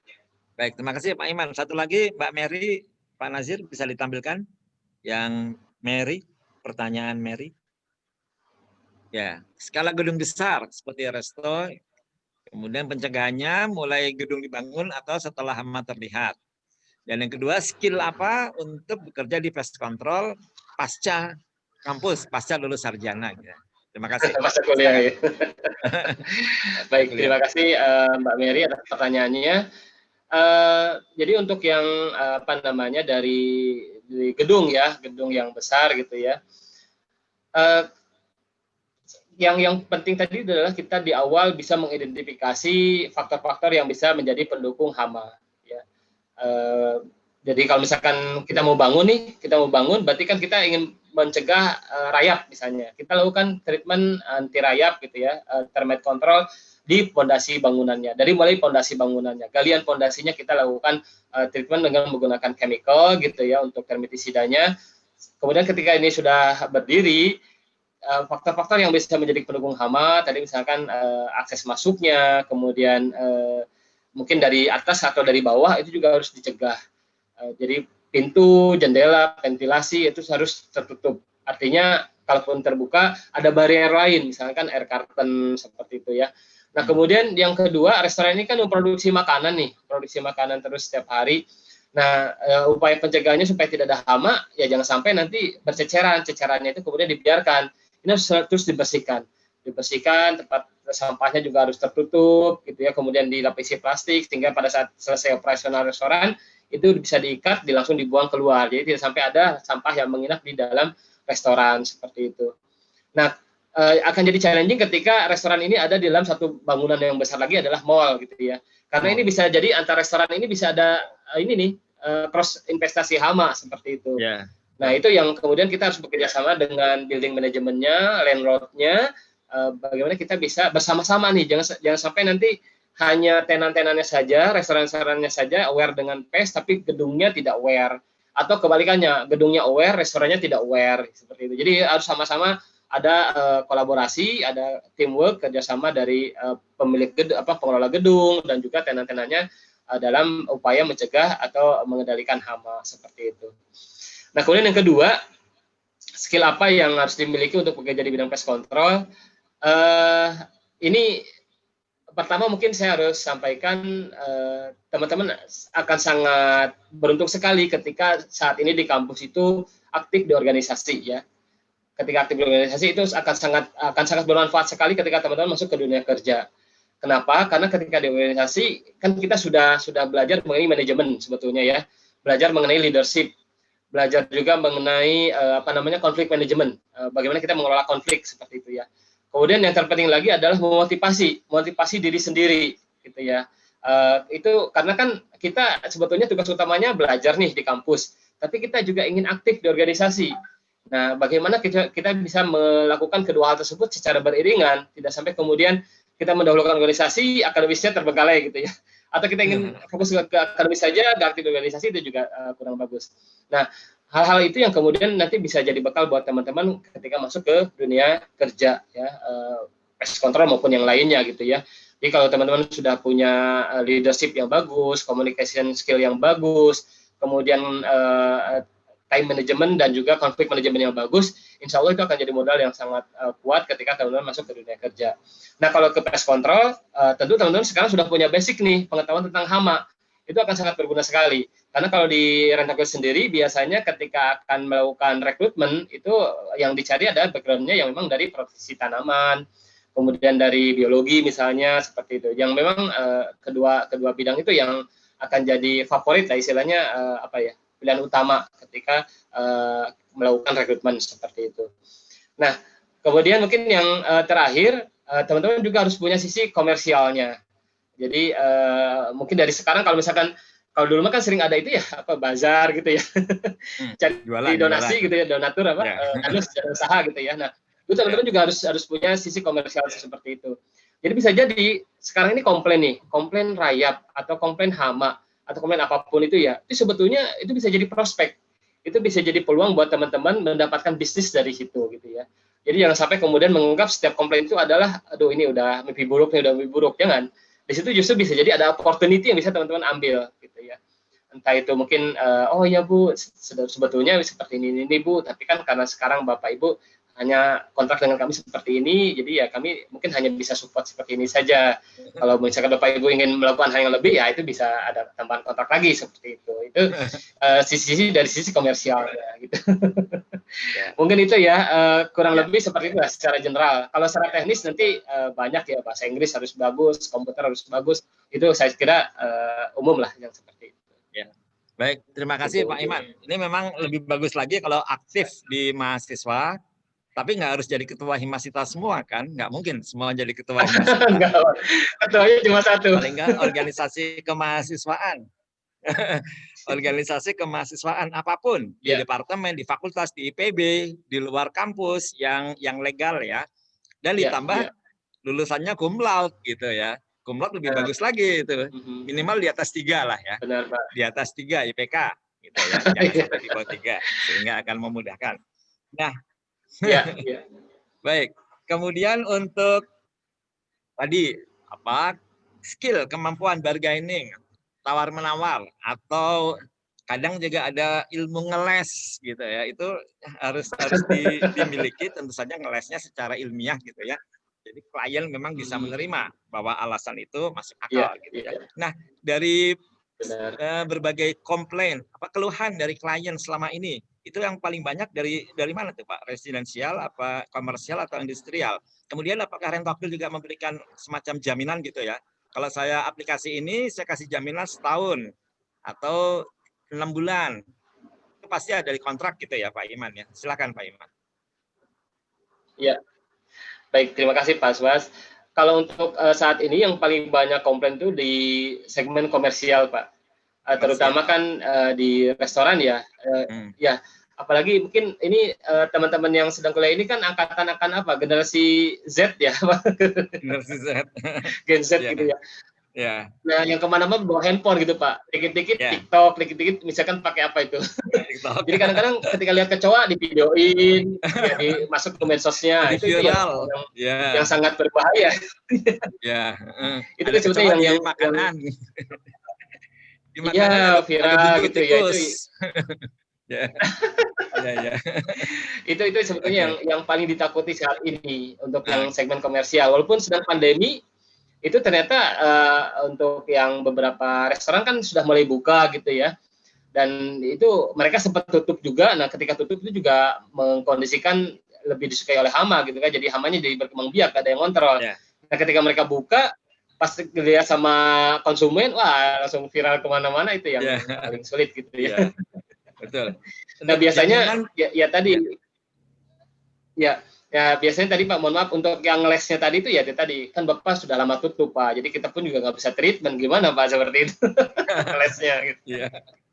Iya, betul. Nah, untuk yang garansi, untuk yang ada garansinya kami hanya di pest control, maaf, di termite control, di pengendalian rayap. Ya, di termite itu yang ada garansinya. Ada garansi yang 2 tahun, 3 tahun, 5 tahun. Kenapa kemudian kita bisa memberikan garansi untuk termite control? Itu karena kita untuk dari sisi pestnya sendiri sebenarnya kan tidak terlihat, dan ketika terlihat itu pun spot ya tidak terlihat secara spreadingnya tidak akan cepat gitu ya. Jadi kita masih bisa berani memberikan garansi. Nah, namun untuk pest control secara umum biasanya kita tidak memberikan garansi. Kalaupun nanti ada keluhan atau komplain dari customer, itu kita layani dengan misalnya ada emergency call, kemudian retreatment seperti itu. Pun juga demikian juga dengan fumigasi. Fumigasi kita tidak memberikan garansi. Tapi kita akan memberikan memang ini fumigasi yang dilakukan secara benar. Jadi kita akan berikan sertifikat fumigasinya, kemudian kita berikan gas clearance-nya, sertifikat gas clearance, dan juga hasil pengukuran konsentrasi gasnya. Itu sebagai jaminan bahwa pekerjaan kita lakukan itu sudah benar seperti itu. Ya. Baik, terima kasih Pak Iman. Ini masih ada waktu sekitar 15 menit nih. Kalau ada mahasiswa yang mau bertanya secara langsung, silakan. Apakah ada mahasiswa? Kalau mahasiswa disuruh nanya secara langsung, jarang ini. Tapi kalau suruh nulis, mau nih mahasiswanya.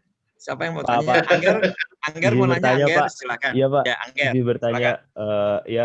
Terima kasih atas kesempatannya. Perkenalkan, nama saya Angger Rizky Firdaus dari Proteksi Tanaman 55.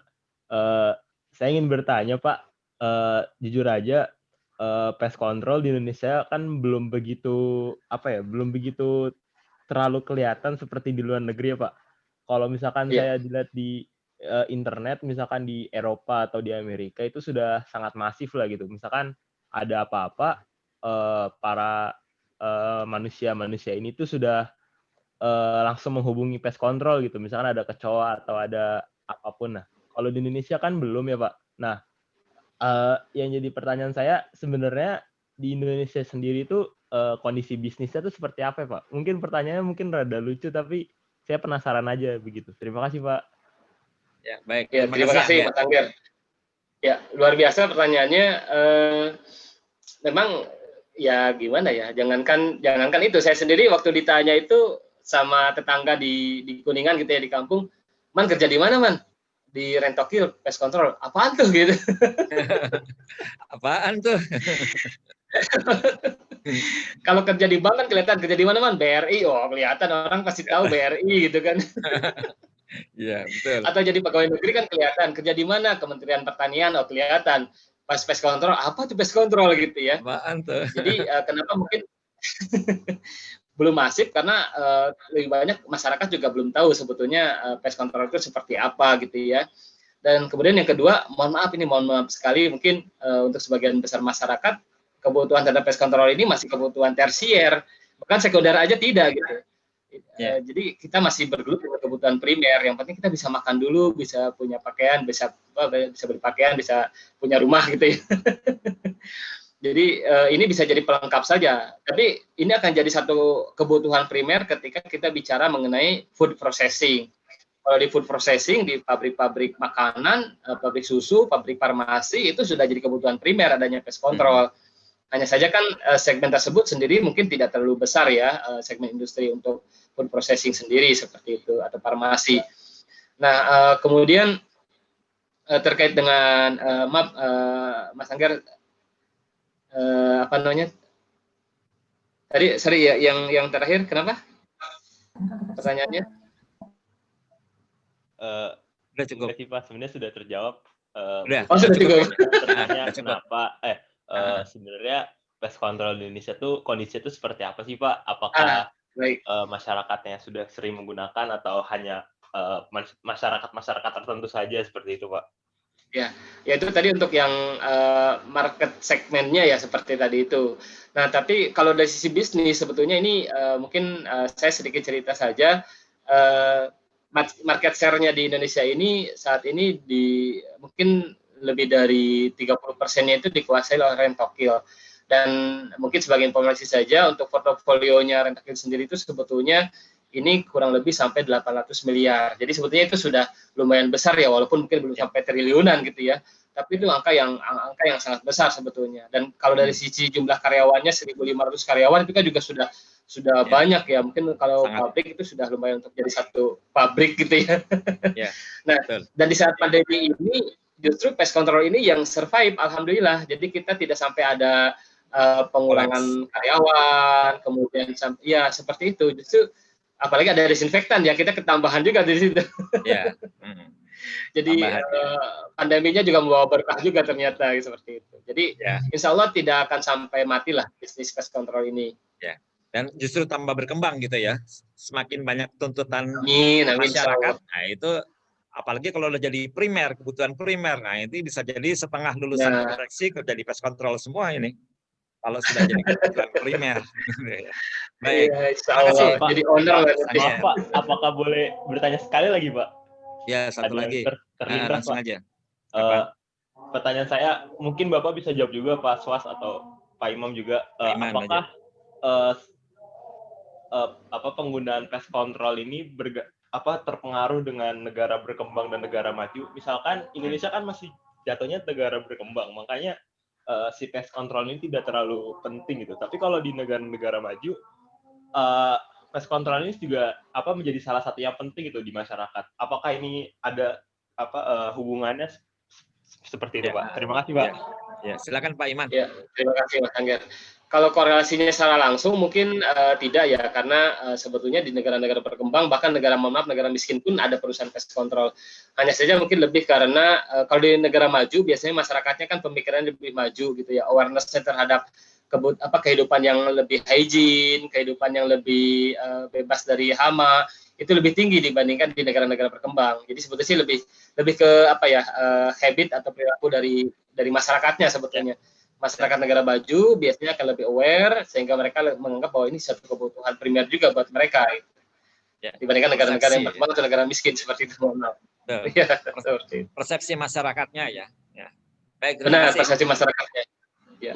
Ada lagi yang mau bertanya? Saya lihat Mbak Jenny tadi sudah mengacungkan enggak ya? Tidak Pak. Enggak. Baik. Alhamdulillah di sini ada Bu Nina Mariana. Terima kasih Bu Nina Mariana. Oh, Masya Allah. Assalamualaikum Bu Nina. Bu Nina. Apa kabar Ibu? Sehat Bu? Alhamdulillah. Alhamdulillah sehat semua. Ini masih ada waktu 5 menit lagi nih sebelum saya tutup. Mungkin Bu Nina atau Bu Dewi kalau masih ada di sini, atau Bu Lia atau Pak Nazir, belum nanti saya akhiri dengan Pak Idam memberikan kata penutup. Bu Nina, Bu Dewi, Pak Nazir, Bu Lia. Hanya komentar saja. Oh, Bu Nina, silakan. Makasih, Bu. Dilakukan seperti ini, selain juga bertemu dengan alumni, sudah lama tidak berjumpa, begitu terutama. Bu Nina, suaranya kecil, Bu Nina. Oh, suaranya kecil ya. Suaranya halus. Iya, suaranya masih lembut seperti dulu, Bu. Pokoknya saya senang lah begitu ya. Bagus untuk mahasiswa sebagai meluaskan wawasan begitu. Semoga sering-sering dilakukan. Terima kasih Pak Imam. Insya Allah. Sama-sama Ibu. Baik, terima kasih Bu Nina atas komentarnya. Nah, ini insya Allah kita teruskan untuk tahun-tahun yang akan datang dan untuk mata kuliah yang lain ya. Biasanya pestisida juga ngundang tamu, ini pestisida atau vertebrata juga pernah ngundang dosen tamu gitu ya. Pak Nazir atau Bu Lia mau? Baik. Pak Nazir, Bu Lia, silakan Pak Nazir. Cukup Pak dari saya Pak. Oh cukup. Bu Lia masih ada di sini nggak Bu Lia? Dia hostnya ya? jadi. Tadi lihat ke hostnya, masa pergi? Nggak usah. Mungkin mau ngomong sesuatu. Baik. Azan zuhur sudah terdengar ya. Jadi kita akhiri pertemuan ini. Untuk penutup kami berikan kesempatan kepada Bapak Idam Sakti Harahap sebagai koordinator mata kuliah untuk menyampaikan kata penutup. Silakan Pak Idam. Terima kasih Pak Swas. Jadi apa yang disampaikan oleh Pak Iman tadi itu memang sebagian sudah kita bahas di kuliah, cuma memang lebih ke aspek praktisnya oleh Pak Iman ya. Tapi tadi ada beberapa istilah atau terminologi yang digunakan Pak Iman itu dalam bahasa Inggris. Mudah-mudahan Anda bisa menyesuaikan itu. Seperti misalnya waktu saya mengatakan kalau di kuliah itu ke sistem penyimpanan dengan sistem stapel gitu ya.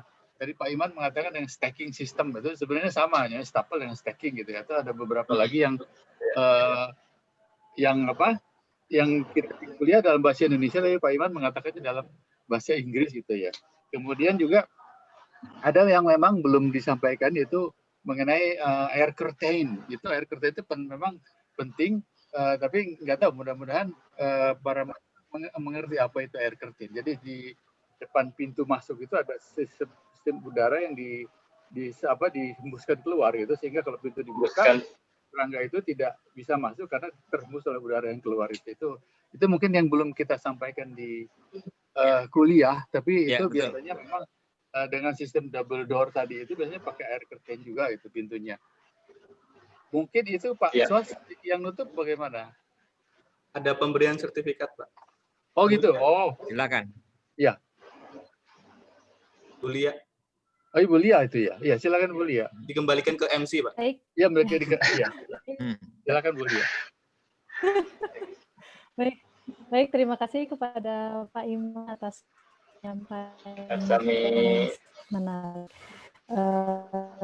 Kasih tahu moderator Pak Ide, koordinator kuliah Najir yang membantu di kuliah umum hari ini. Berikutnya ada penyerahan sertifikat secara simbolis kepada Pak Iman sebagai narasumber. Silakan Pak Najir. Belum muncul, boleh. Udah. sudah muncul. Sudah muncul.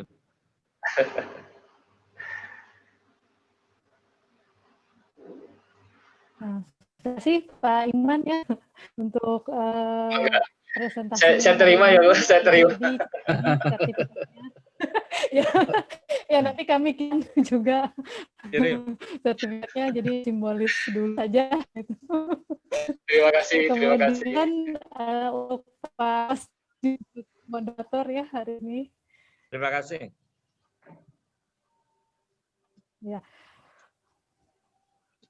Ya, baik Pak Suas juga terima kasih sudah memimpin acara untuk kuliah umum hari ini. Demikian untuk kegiatan kuliah umum Hamagudang dan permukiman pada hari ini telah dulu berakhir. sebelum Semoga ditutup. informasi dan Iya. pengalaman. Foto, biasanya Pak Najir yang bikin foto. Pak Najir foto. Ya, semuanya menampakkan wajahnya biar Silakan, kelihatan di mungkin foto. kita foto dulu bersama ya. Mohon menampakkan Foto wajahnya bersama biar dulu kelihatan di ini. foto. Walaupun wajah Wajah saya pasif udah nggak ada, apa-apa. Yang penting ada wajahnya. Bu Nina wajah pasif. Wajah pasif nggak apa-apa.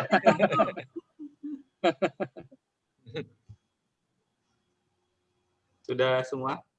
Silakan. Ada lima halaman, tinggal 4 ya? Tinggal ada beberapa sudah live ya. Tadi ada 5 halaman, tinggal 4 sekarang. Baik, sudah siap page pertama. Sebentar. Page kedua.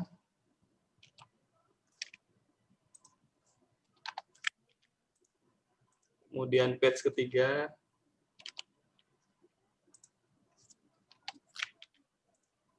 Terakhir page keempat.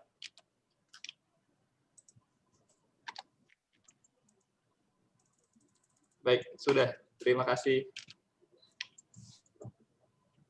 Baik, demikian untuk kegiatan kuliah umum hari ini telah berakhir. Semoga informasi dan pengalaman yang telah disampaikan oleh Pak Iman pada hari ini dapat menambah pengetahuan dan wawasan kita semua ya, dan juga bisa inspirasi mahasiswa-mahasiswa yang tentunya mungkin berminat ya di bidang pest control untuk bekerja.